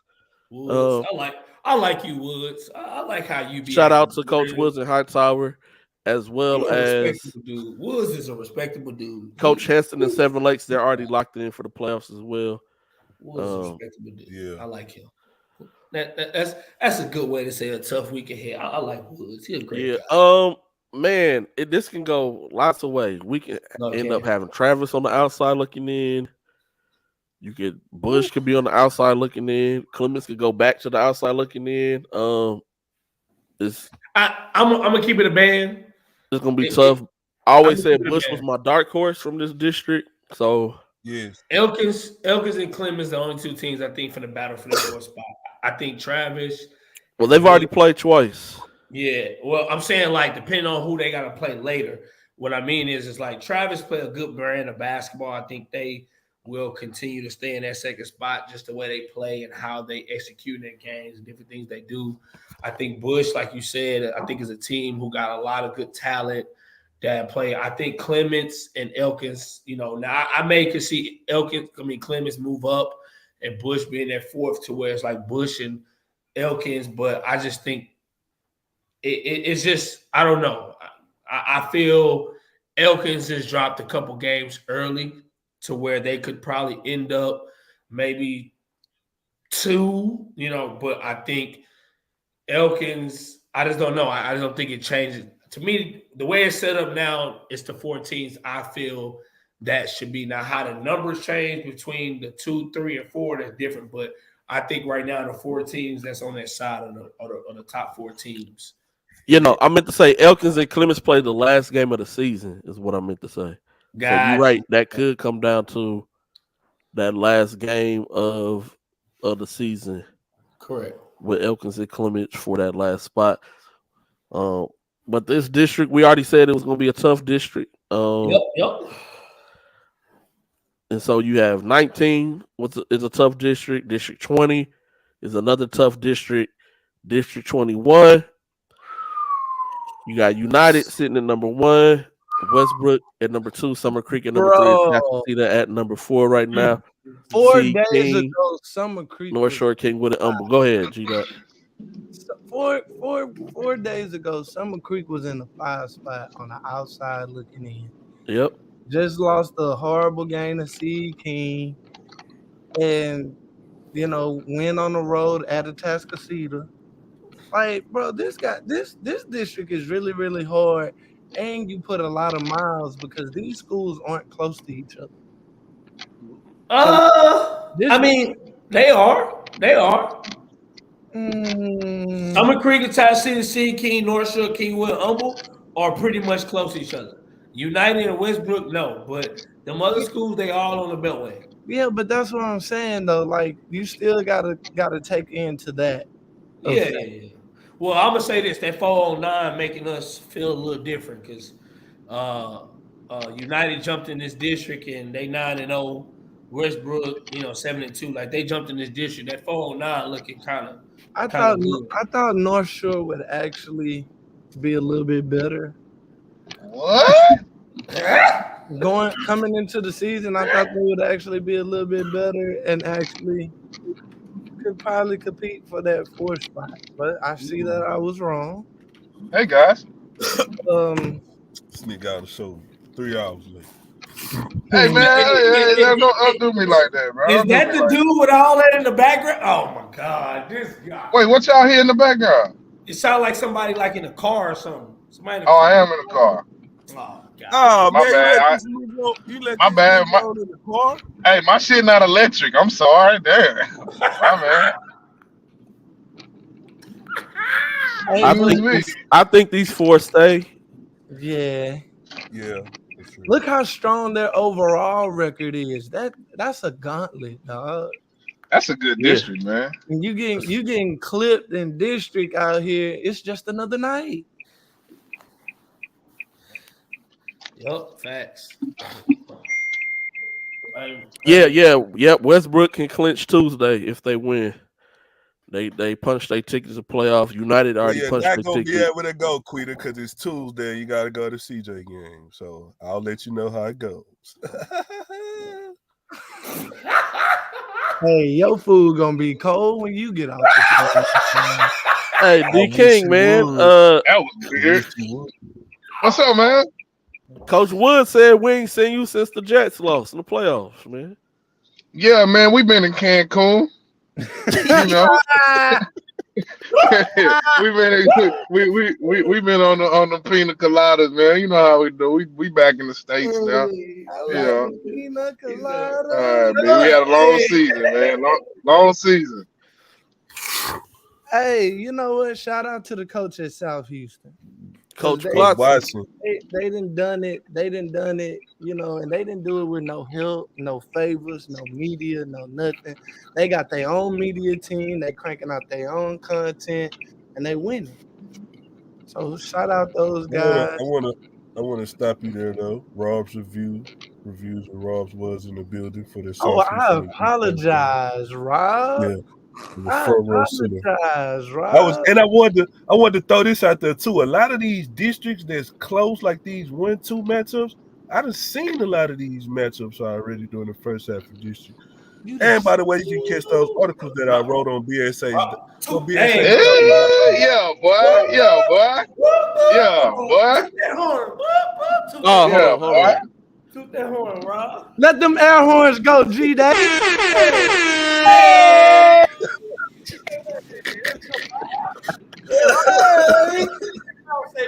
Check out BSC Scout, baby. I'm on there, baby. Hey, right yes, up. Sir. He got a galore, baby. He got the galore, baby. Hey. What? He got a galore. He got a bunch of writers. He got a galore. What the hell is a galore? It's a lot of it. A galore write-ups, man. Nigga, wait, you mean galore? Yes. Man, what kind of accent you got, man? That's crazy. You got a Southwest accent. Hey, what? I ain't never heard it said like that. I think these 4 stay though. South Houston, Deer Park, that's crazy. Adobe. Pasadena. Adobe again? Yeah. Pasadena could get in, Wood. Yo, Woods, that's DK. They could, but this as of right now, this goes to what we were talking about last week on the importance of scheduling tough non-district games. Because if you don't schedule those tough non-district games, you could be on the outside looking in with a really good record. I didn't even see that. Ooh, that's crazy. 24-5. Ooh. Don't tell nobody that. Don't tell nobody Ooh, they that. played Dobie the last. Ooh, they Don't got tell South nobody Houston and Dobie the last 2 games of the season. Yeah, back to back. Yeah. that. Don't tell nobody that. Don't tell They nobody play you went. they play Pasadena Memorial Wednesday. So 3 out of the 4 they finna play them in That's the cool. last Oh, they play on 4-3 Wednesday? weeks. That's That's crazy. tough. But Yeah, Woods play Wednesday too against Memorial, Elkins. That Hey. Pasadena Memorial game, my Wednesday game. I ain't gonna lie to y'all. If I High was Tire play Elkins on Wednesday at Wheeler Fieldhouse. if I was 24-5 Coach and I Woods, wouldn't what's know up, in baby? playoffs, I'd be hurt. He can't see you make them faces, Rob. Trying to get your name written down at Wheeler Fieldhouse. Hey man, Woods walked up to 22 stairs to tell the lady at Hobson, man. He said, man, put my guy Rob Carroll on the list, man. How many stairs is it? 22. Hey, I like Woods. Woods kept it very, very educated. All even 6A districts play on Wednesday and Saturday now. That's true. All Hey, boy, even. that boy showing that SMU Mustang, the SMU Mustang education, man. All Look at that. even. SMU this academic is school? crazy. Oh, duh. Dawson. Oh, Taylor is second in that. Hey, swap. Hey, hold on, baby. hold on. Hey, baby. Hey. Let them know. Haley Hold on. Taylor, automatic, baby. I love it. Hey. Hey. Hey, G-Day, question about this district. Don't Straight Yes, sir. Jesuit got the tiebreaker over Shadow Creek at the moment? Yes, they do. Okay. But Shadow Creek has the tiebreaker over Taylor at the moment too. So right now they're all tied at second. Oh, they so do because they beat them 34-30. Yeah, they play. Oh, they finna play them the last 2 games of the season too, Shadow Creek. Because they played Taylor, then they played Straight Jesuit back to back on that Wednesday, Saturday. Yeah. Yep. So Taylor, Shadow Creek, and Straight Jesuit right now is all tied for second. Gotcha. This isn't like Oh, the but second, third, fourth. dude, they all not gonna get swept. One of them Hey. teams you named not going home after the first weekend. Hey, And I'm gonna be honest with you. I ain't gonna say it's BU, but them other teams, hey, don't sleep. South Houston gonna beat somebody? G Dot. Well, South Houston will have either a Tascasita or Summer Creek in the first round. Ooh, that's a tough thing. R.I.P. R.I.P. Hey, G Dot. Remember earlier you was talking about like a distance in a playoff? This is probably by far the biggest distance when you start talking about playoffs. Dawson, Pearland, Shadow Creek, and Katy. Oh yeah. Alvin Whale out there. Taylor and A-Leaf and Straight Jersey pretty much, and A-Leaf is right off the Beltway in Bel Air. Yeah. They go way out the parent line. This is a district that I don't get. Because Yeah. This Hey, I got a question. District. We used to be with Katy. A-Leaf used to be with Katy. I got a question. Why is Taylor so good and Elsick and Hastings are not? Cool. That lottery crazy. That lottery, baby. Like honestly, that lottery crazy.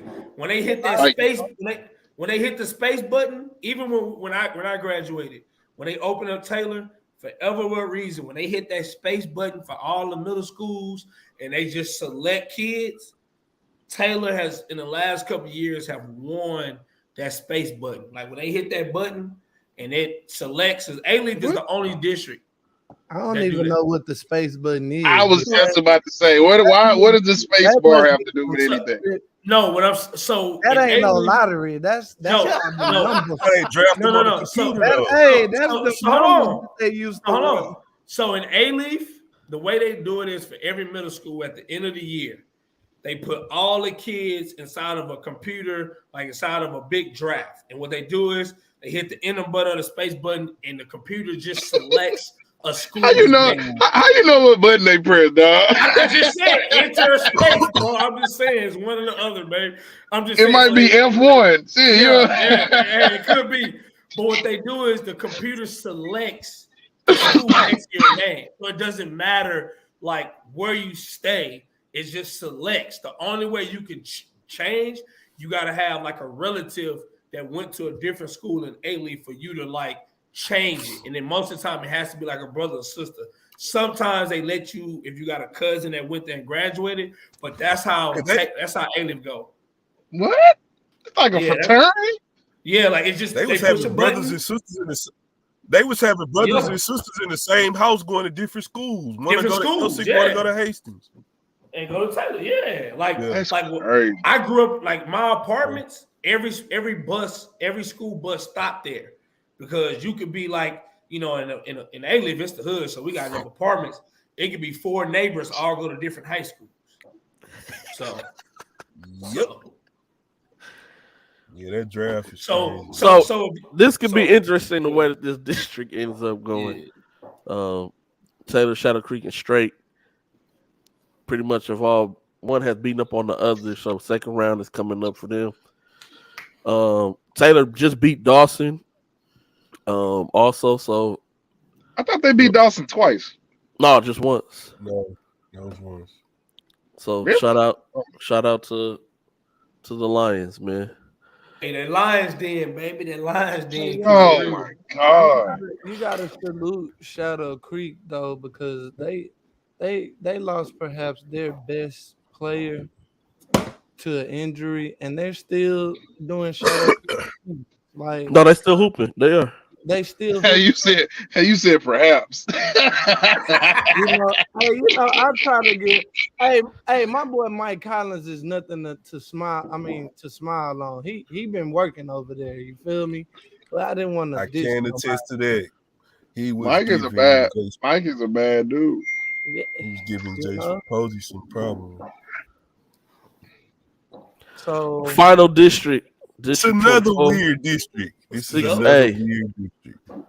0-7? Same man. You got Dickinson number 1, Clear Springs number 2, Clear Falls number 3. Clear Falls beat Dickinson 2 times, but can't beat Clear Springs. That is crazy to me. Hey, just that's how it goes sometimes. Yeah. But look at they overall. They all separated by 1 win, 1 loss. For the most. Can we get an explanation why Clear Creek is 0-7? I don't know. Man, look, we don't know. Don't they got a player? They got one. Yeah, they do. Jeez. Every other player on the team, 5'7", 5'8". Jeez. They didn't make the playoffs last year with players. With players, yep. Yeah, yep. They had Alan Singleton over there. Mercy. We're gonna need to go to the board. Is that the player's fault?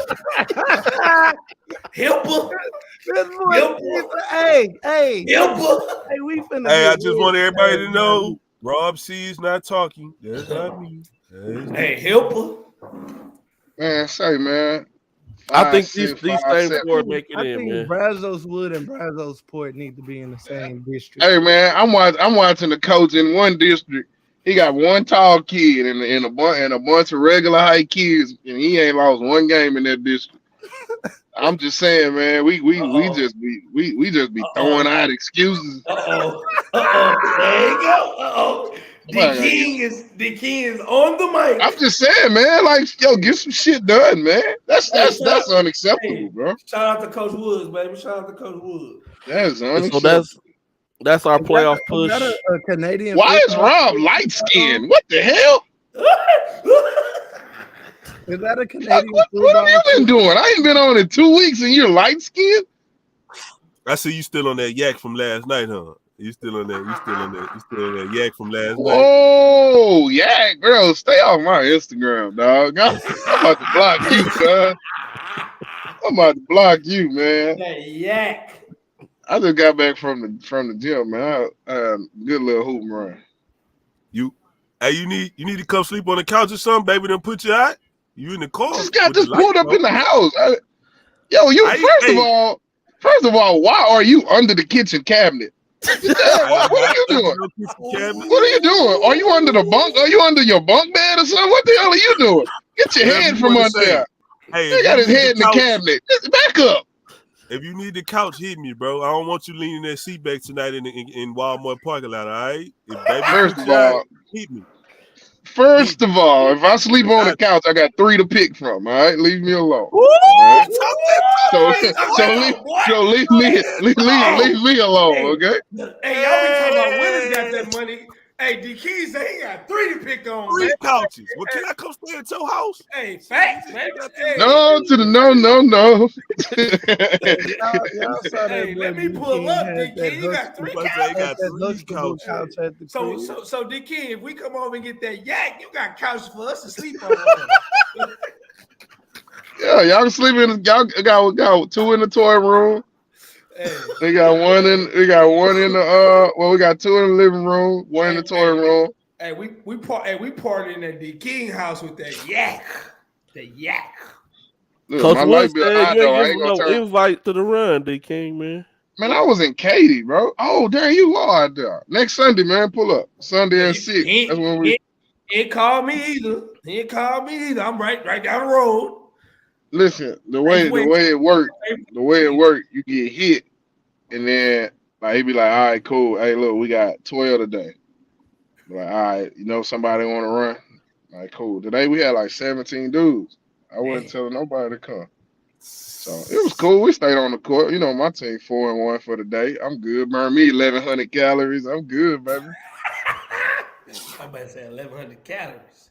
Yeah, Hey, I got I a question was for good. y'all. Because I mean, D King on here, so I know definitely he has an input on this. So we just went through and looked at all the different records, different teams, and some of the guys we had talked about early on, we felt had good teams. So when we're looking at these different schools, and some of these schools have players that we feel are top players in the city and things like that, when they so-called gets underachieve, is that coaching or is that players not performing? Shit, probably both. I would say it's both. Okay. Because here's the thing: if your team ain't winning, you should at least be like district MVP runner up or something. You know what I'm saying? Like you should be the most valuable guy in the district or something. I don't know. It's a slippery slope because a lot of these dudes just ain't that good. Like at the end of the day, they ain't that good. I've seen some kids will their team to success several times. So I don't know, man. Could be a combo of both. Because I'm just saying, it's a lot of teams that we picked early in the year, and they have like key guys that we have ranked in the city, and some of those teams are 3rd and 4th or looking on the outside. That's why we need to get rid of rankings. That shit is a facade. It's an illusion. It makes you when you see a ranking, it's a written assumption that this kid is good, is a certain number, like it's a number behind him. So if you go see a kid and he number 12 in a bad class, you like, dang, he the 12th best player. Like, man, he should be doing this, and this. In actuality, like he probably they ain't that good, bro. I think we need to get rid of rankings. I really think so. So hard on rank? Why y'all so because adamant our about rankings? Because I really feel, and I felt this way for like 3 or 4 years now. Rankings really give people a false sense of accomplishment. Like, yo, we all know rankings don't matter rankings don't matter 5 months after your senior year. No, they don't matter. 3 months. It doesn't matter. Everybody goes to school, and it's an even playing field. Now your high school ranking, that shit don't get you playing time. No. Like think about this, right? RCS Sports. I probably shouldn't have said the name, but it's cool. It's not a diss. But we just had a ranking of 100 freshmen. What the hell? We need to know who we think is the 99th best player in the city. The hell is that? Who cares? And then dudes are like, yo, I'm proud to now, man, thank you for ranking me number 80 in the city. What? 80? Who cares? What does it mean? Guess what you're doing in high school? Nothing. You probably on JV. Like, what is the point? Like, what do we get out of it?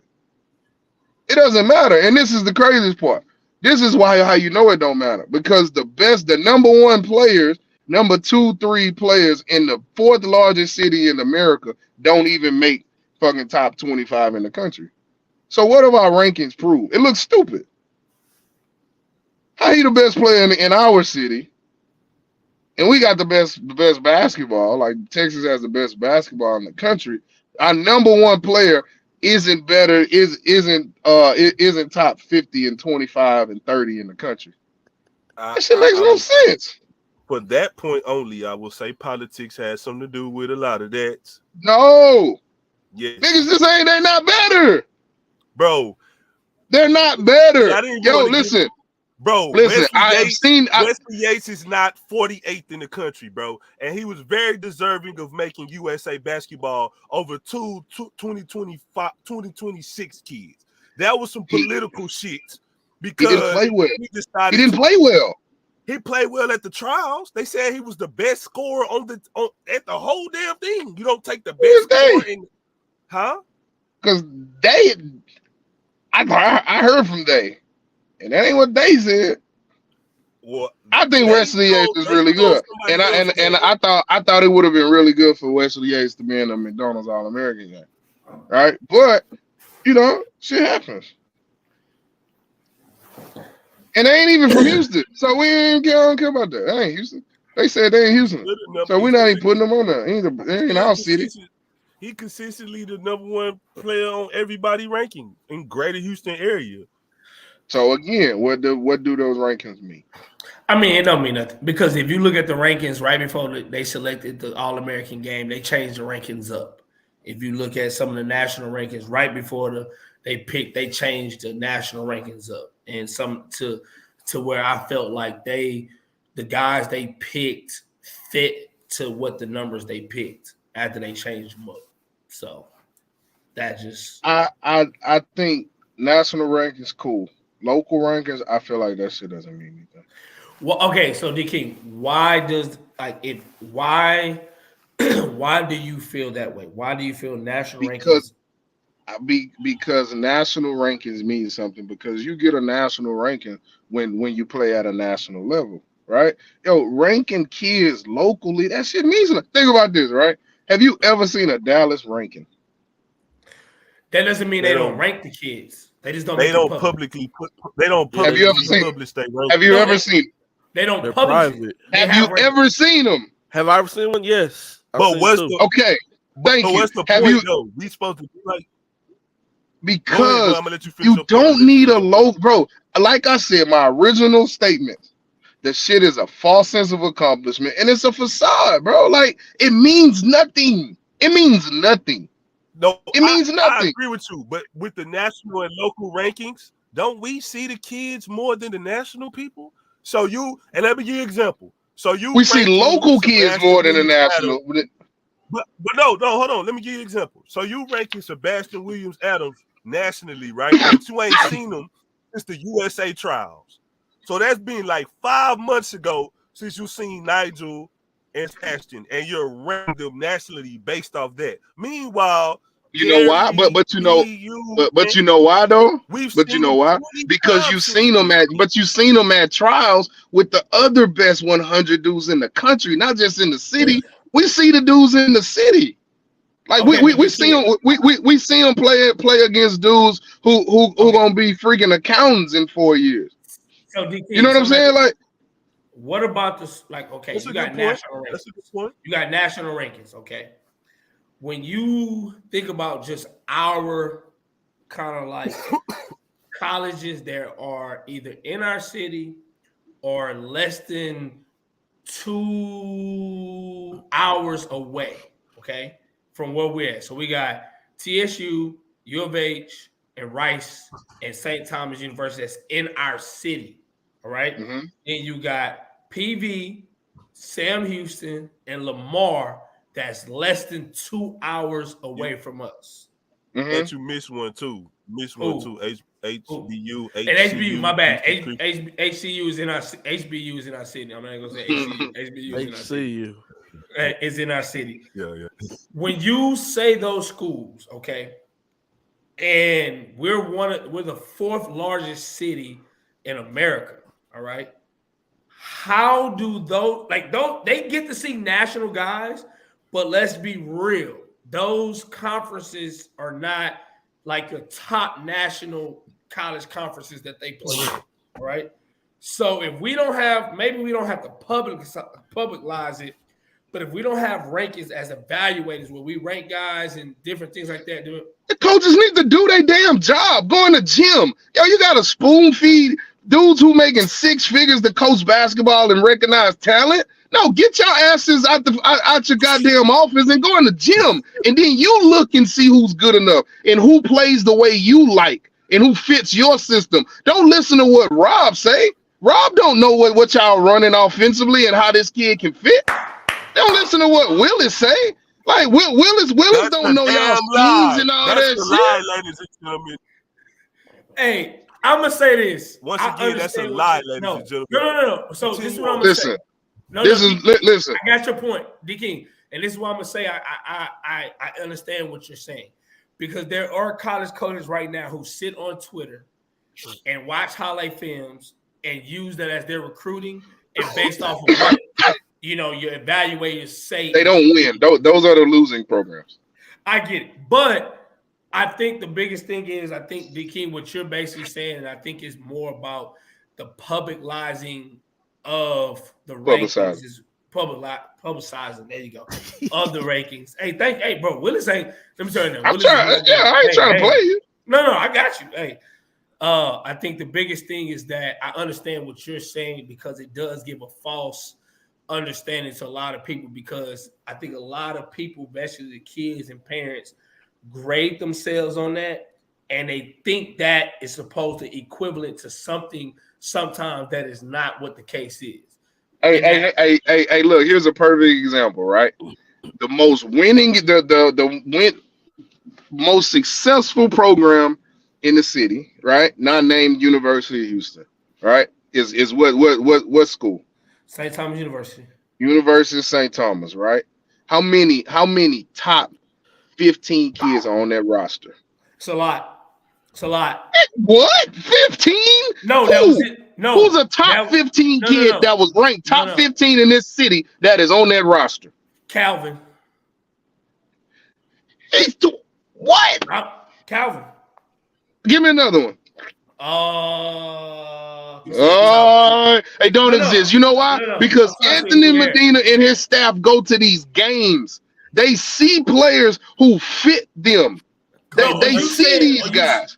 They are in. Listen, they shit is not based off of rankings and it equals success. They ain't no top 15. Freddie Ricks wasn't top 15 in the city of Houston. Or you saying good, based off of you saying they were, or if you go to the rankings, they were. Them kids wasn't top 15. Okay, all right.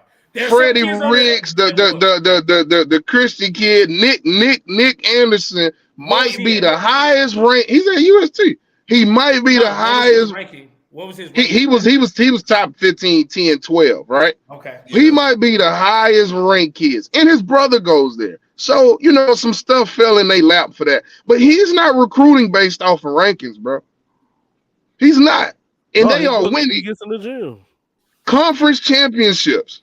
We just said they be sweeping through the HISD. Come on, man. Yo, them dudes are in the. If he ain't there, somebody with a what are they? A Celt is gonna be in that gymnasium, bro.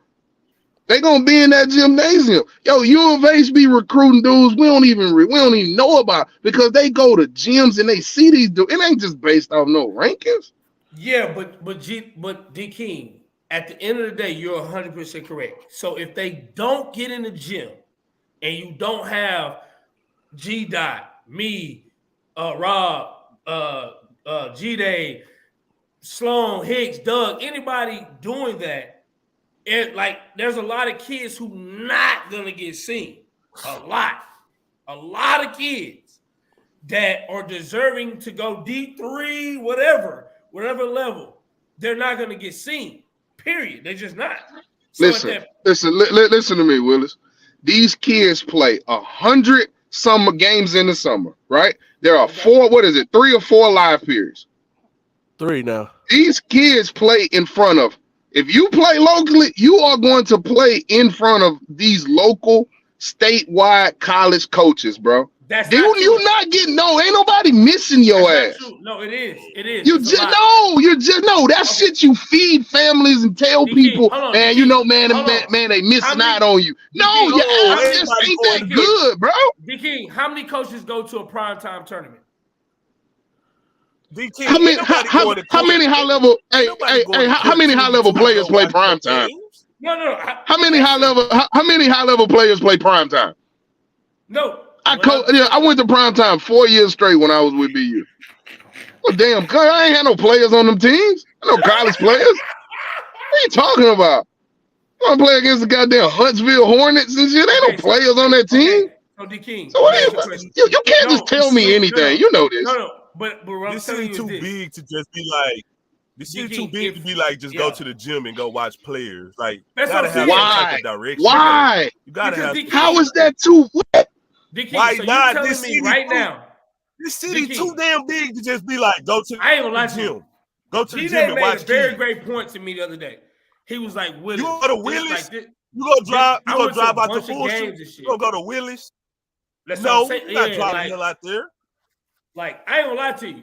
G-Day made a very great point. You're not driving I was way out sitting next there. to him at the Side Springs Atlantic Creek game, and we was talking about just certain stuff.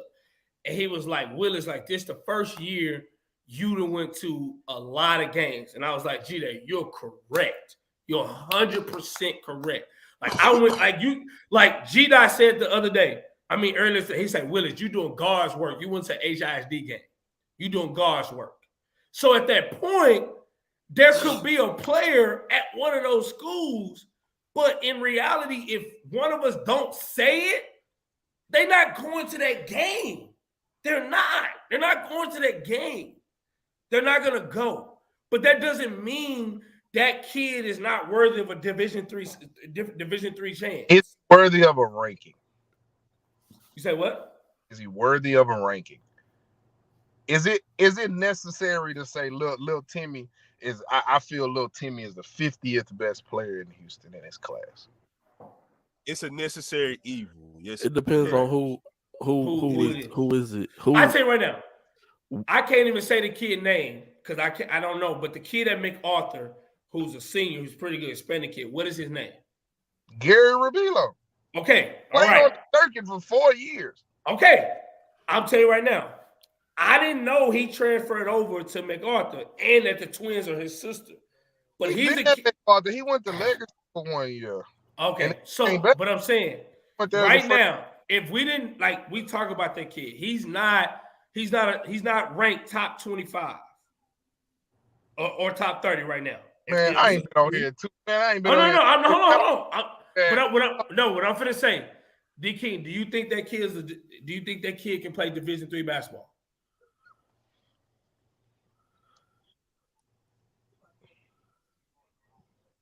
Huh? You got your answer. He heard you.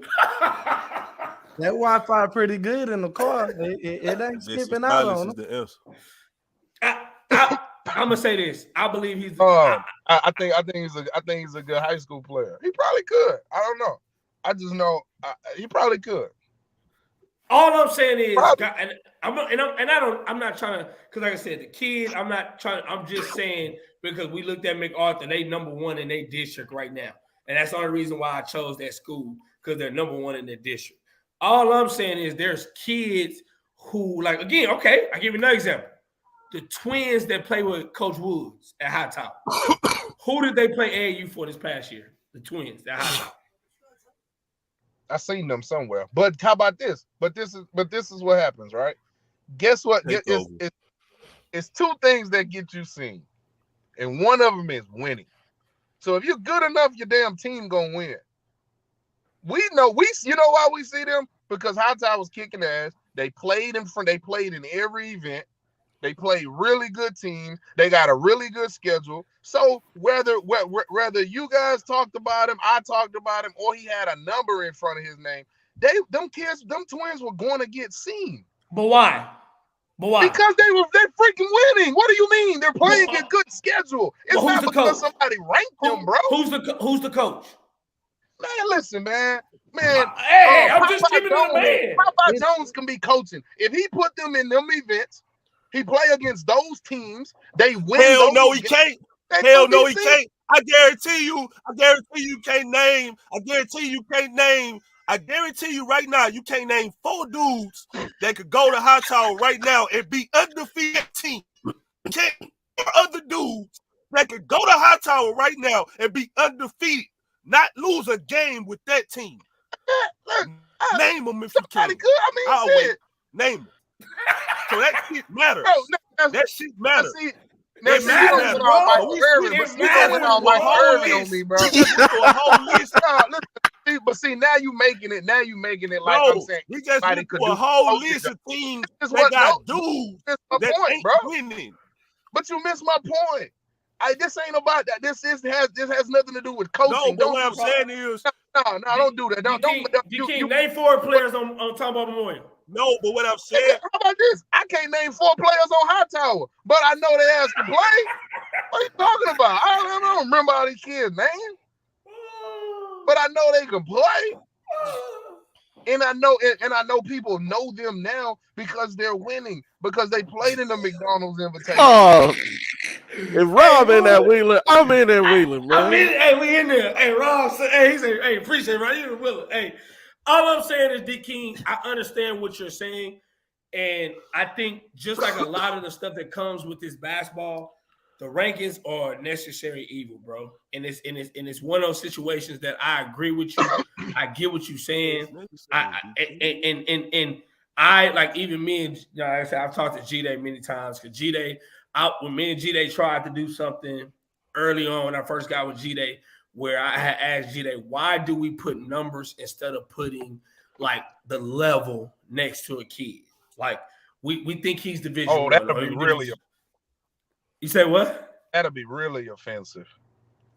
But no, it would be. But it's one of those situations where when we sit here and we talk about the numbers and things like that, but if we're really trying to evaluate kids and things like that, we're trying to say where they're at the moment. Now that may change or that may switch the level depending on how that kid, matures, develops, and things like that, peaks whenever he comes with his talent. But I just feel like, D King, like it's a lot of damn kids in Houston, a lot of damn kids in America that we don't can play though, bro. But you got so many schools. Everybody's not a freaking college player, dog.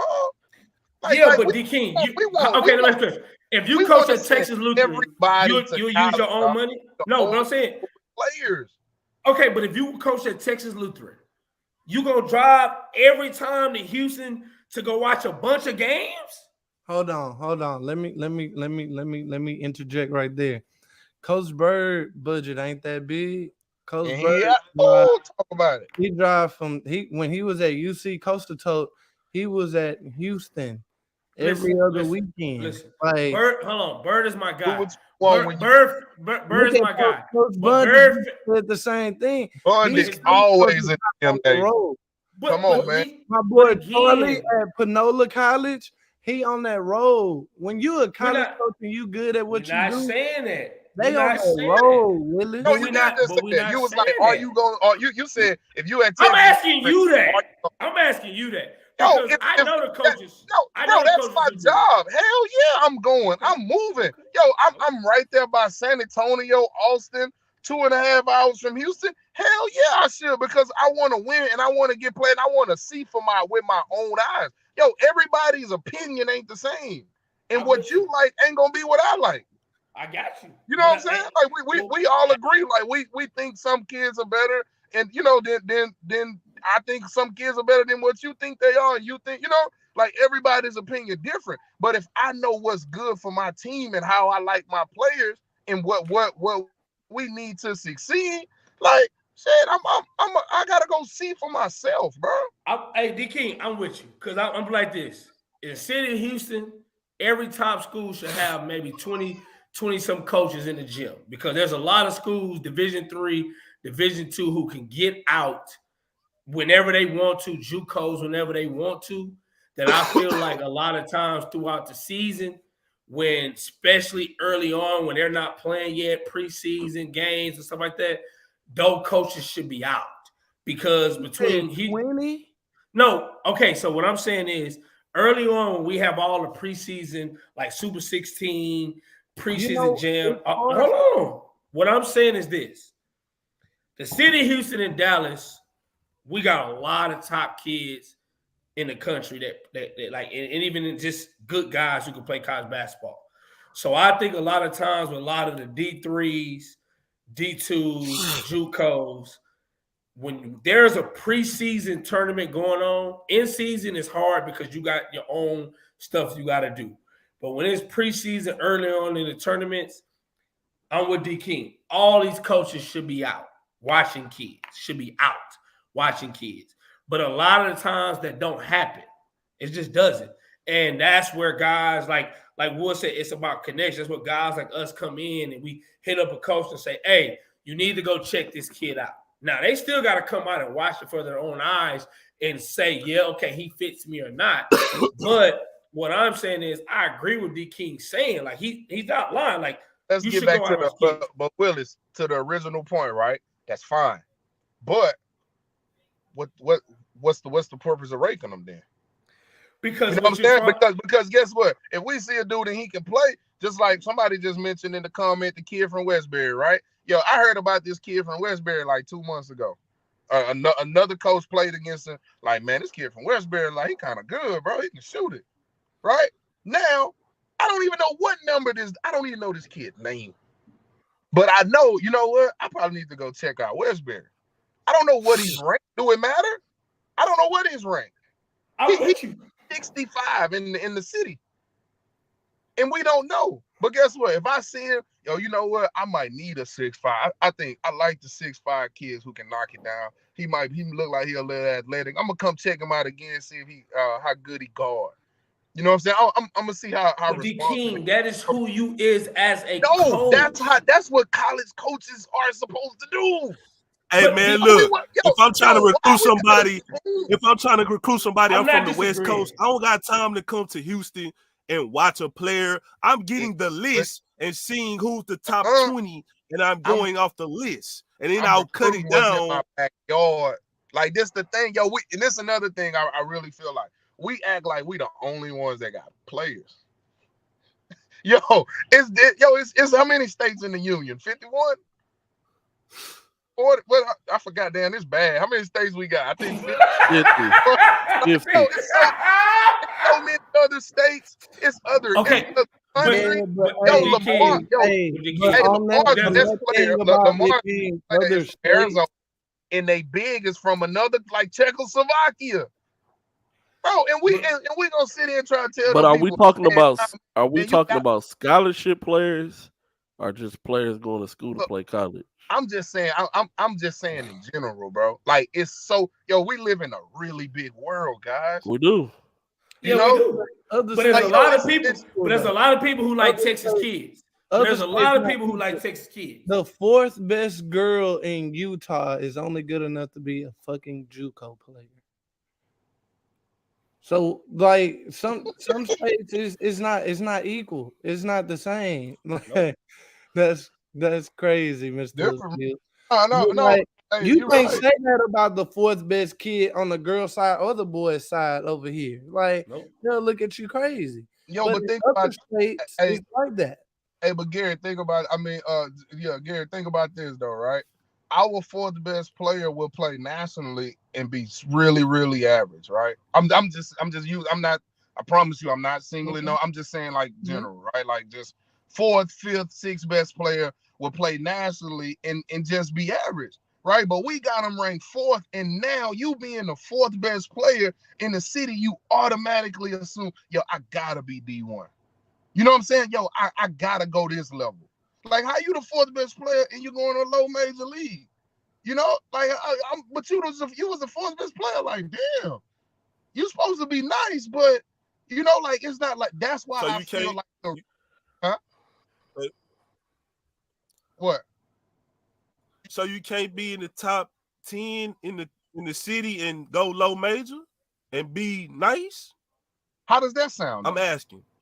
No, I'm asking you. Look at a ranking, right?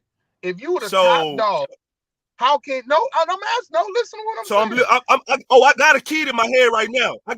I got a kid in my head right now. Why are you yelling I got at a me? kid in my head right now that's in the top 7 right now that's going low major, and he's very nice. He's really nice. Who? And he chose to go low major, but he Who? could go mid major. Who? He could go high. I believe he can go high major. He's really Lord, nice. Please tell me who. Corey Hadnot. Going to Purdue. You can make the faces all you want to. All he's done is kick ass since he's been around. Your favorite player done got his ass kicked by him before.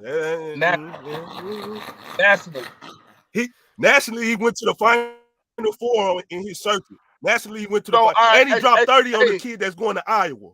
He dropped 30 on that kid. Hey, but let me ask you this. He dropped 30 on the cool. team that had 8 D1s. Listen, since you brought it up, or right? 7, whatever. So how did that work out against like 1 and 2? He ain't played 1 and 2. What you mean against 1 and 2? He ain't played Beaumont. He ain't played Beaumont United, and he ain't played against. He never matched up against West at all ever. Y'all didn't play against the Houston Hoops and JL3 and Live On and everybody in the summer. We didn't play Live On. We played against Hoops and we played against Jet. So again, I'm asking, like, you know what I'm saying? He had 20 something in both games. He had 20 something in both games. And here's another thing. Since we bringing up Corey's shooting numbers were really, really bad. Right? Say what? His shooting numbers, percentages were really, really bad. What does that mean, though? That means that shit just ain't like that. Them points and shit don't equate to being a mid and high level, bro. How are you getting them? Like this is. So you mean to tell me? So you mean to tell me that Corey? I can't hear you. You mean to tell me you saying he couldn't go to the AAC and be productive? To the American? He couldn't go to a school. He couldn't go to Temple. He couldn't go to Central Florida and be productive? You seen them rosters and what them players look like in that team and how they get their buckets? Did you see Cincinnati yesterday? I seen Temple play. I seen Temple against U of H. I seen Cincinnati against U of H.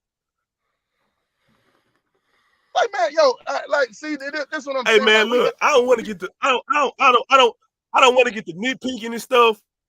No, but we got a 5'10" dude going to Boston College this year. Exactly, and that's what I'm saying, bro. Like, some of that shit don't add up. That's all I'm saying. Like, I'm not saying that is right. You know what I'm saying? I'm just saying, like, the number thing that don't add up, bro. Like, it's tough. Like, it's bad. Like, it's bad. And don't get it twisted. I think Corey can hoop. I think he's good as hell. You know, like he better than most dudes. No, I know you do. I know you do. I just ask you. I mean, because I would ask you about Keanu. Yo, the numbers throw that shit off, bro. Yo, look at the 24 class is a prime example, bro. It's one high major dude in that class. You know? So it's that's my only thing, bro. I just really it's high majors is all that matters then. I'm not saying it's high majors that all that matter, but look at this. If you are you're a regular civilian, you see number 2 player in the city. What are you thinking? He's the second best player that they have to offer. But just because he's there as the have to offer as the second best, don't mean he's high major. But when you go somewhere and you see a number on the scale, that's the second best. That's what you expect. But you're expecting maybe the second best is not what it is. That's just a city. That don't mean I can see if we were saying like the state, like we say number 2 in the state. Okay, all right. Well, we thinking that kid should be like high major.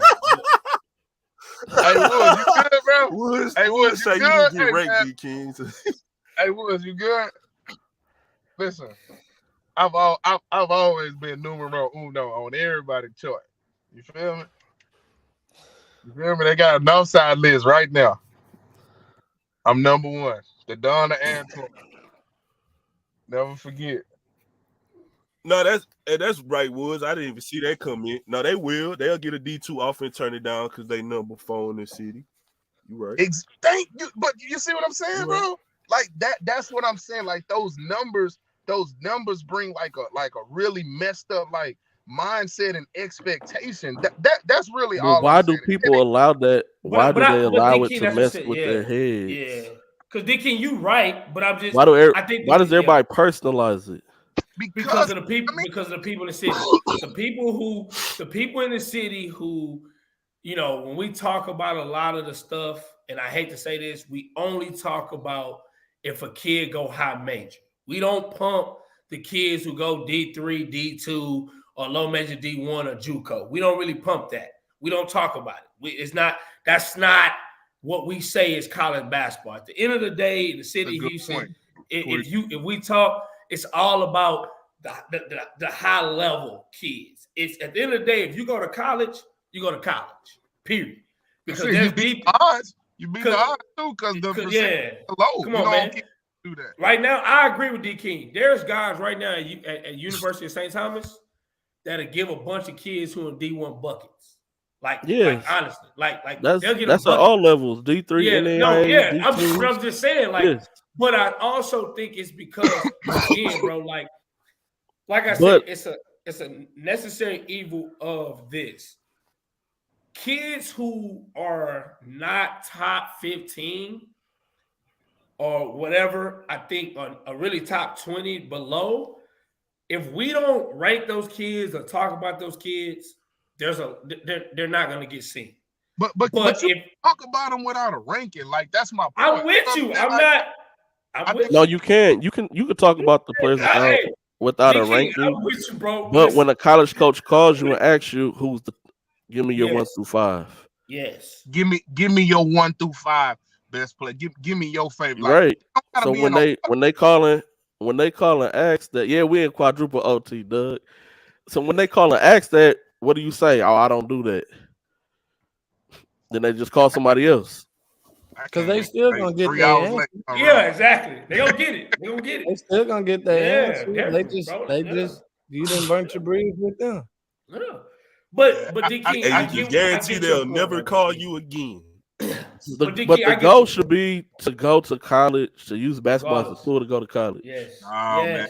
Yes. Listen, the way I know everybody want to go pro. I do. I think they are professional. Like everybody want to be a pro. Is the best. You know, like it's just a mentality that is messed up, and I think the rankings, you know, like they feed into that, bro. Like that's my only thing. Like, I don't think it's the rankings, bro. I think it's the people. No. I'm not saying the rankings are, but I'm saying they feed into it. You know, they help. I mean, but DK, it's the same thing as a kid. I feel this way too. So if everybody's goal is to go pro, and if you really go look at national rankings, half of those top kids aren't pros. So what's the real goal then? What are you really chasing? Because half of those top kids don't go pro. Hey, but I will tell you this though.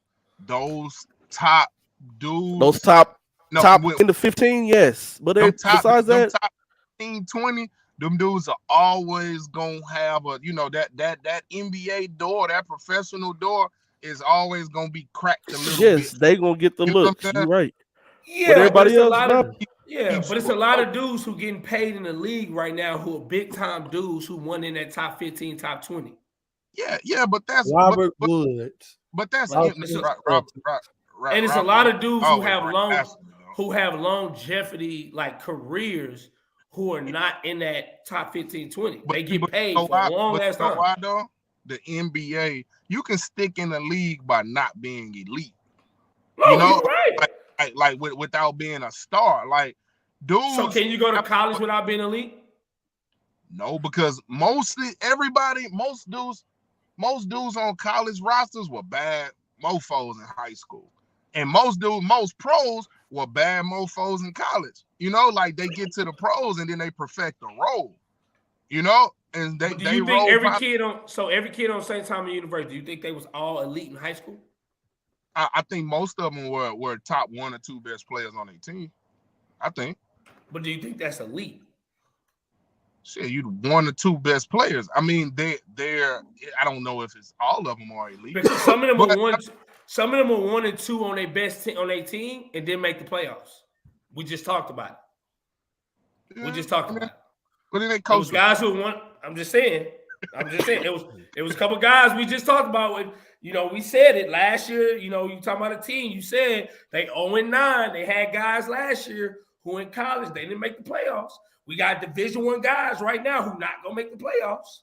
So is that like your question to you? That's on the players or the coach? Hey, I'm with you. I'm with you. That's why I said to me it's on the player. We got guys right now who, in addition, finna go to Sam Houston State and not gonna make the playoffs. Well, whatever. Hold on. Let's just be honest. That's on him, Elon. No, I'm not. Elon could have left Eisenhower and left those kids and went to any other national school and probably would have been better and probably. Yeah, they got some calls. They got some calls before some other kids in Houston got some calls. Like that TABC run, they got some calls to go. What type of national we talking about? That's my point, though. Don't spill the beans. Don't spill the beans. No, don't worry about it. I gotta let Keelan. You ain't gotta say all that.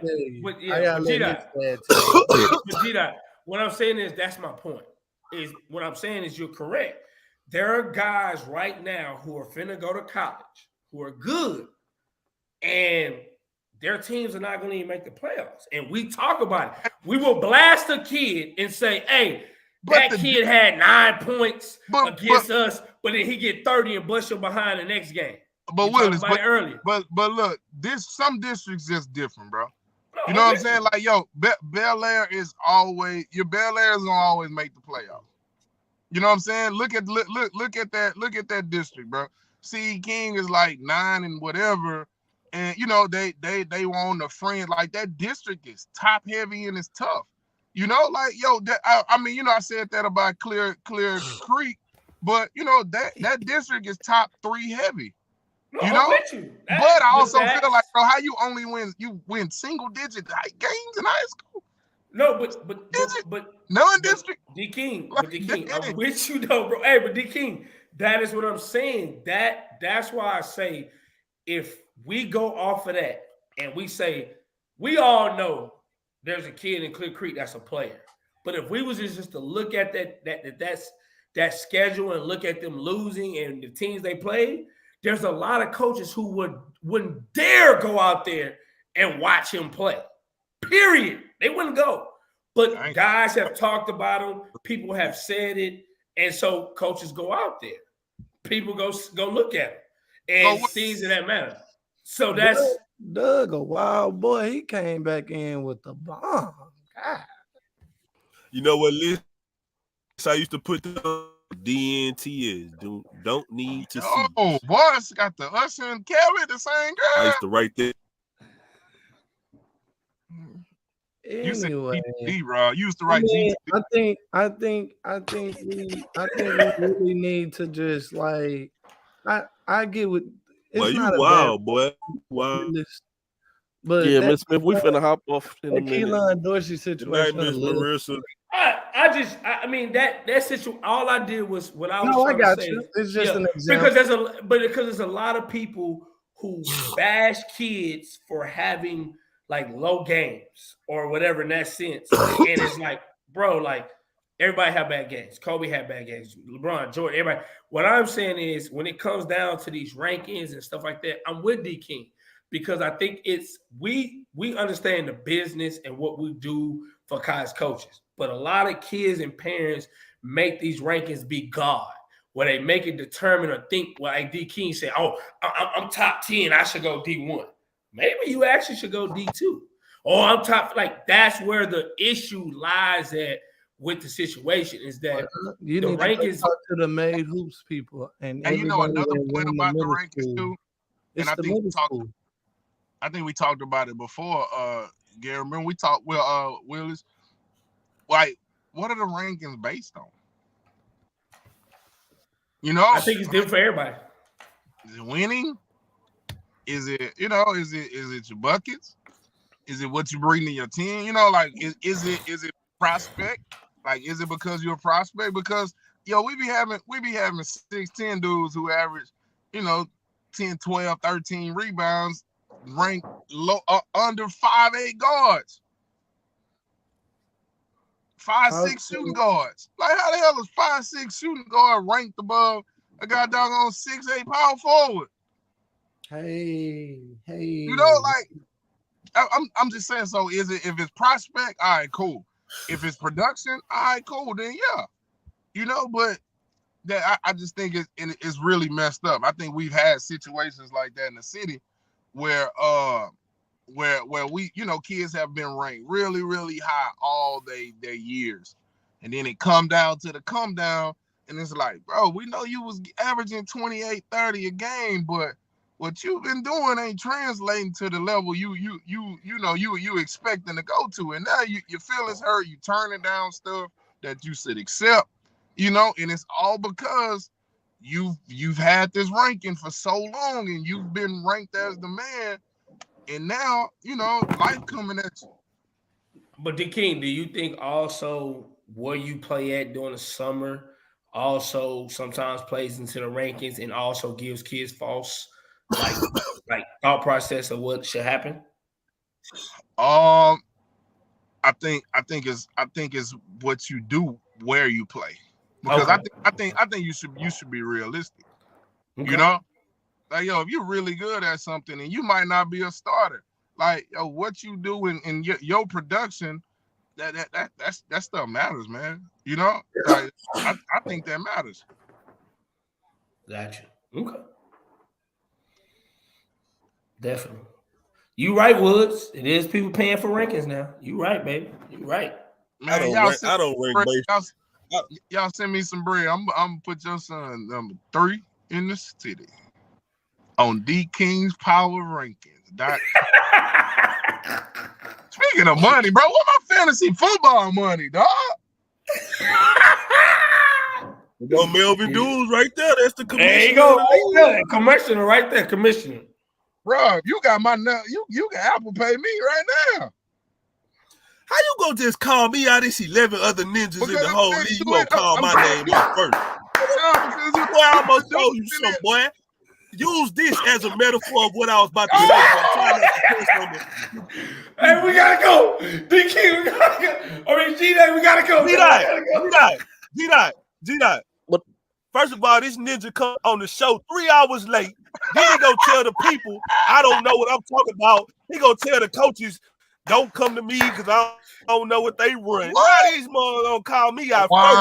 It's 11 other people, including Jeffrey Day on here. He gonna call my name out. And then call me second. Look, and then look, Willis. He got rich people on there too. He got Taji, Kobe. I'm the brokest person. Coach V on there. He gonna call me out first. Wrong. That's crazy. I ain't got 50 cents, let alone $50 right now. Jeez, crazy, man. Now, Rob. Man, Rob, we appreciate everybody for tuning in. Right now, Rob. We be out here dug off on the low, Rob. We appreciate y'all for tuning Rob, in. You just lied to us, bro. Hey, I'm gonna leave that alone, Rob. Hey, you clock in very well, Rob. Your clock in is real, B. So you just lied right there. But Rob was slave hours, B. So I know he got bread. He be working slave hours. Not the 12 years of slave. Hey, boy, 12 hours plus overtime. But Rob would take 2 shifts. Yeah. I'd be angry too if I was you. Working that long. We finna hit y'all with the top 5 in the outro. Until next time, we'll see y'all, man. Y'all be blessed. Make sure that y'all pay it forward to somebody. Financially, we got to make sure we get King what's owed to him. Definitely, Mr. Dude said he paid for his AAU team with that money. But we gonna knock that out. Until the next time, we'll see y'all, man. Y'all be blessed.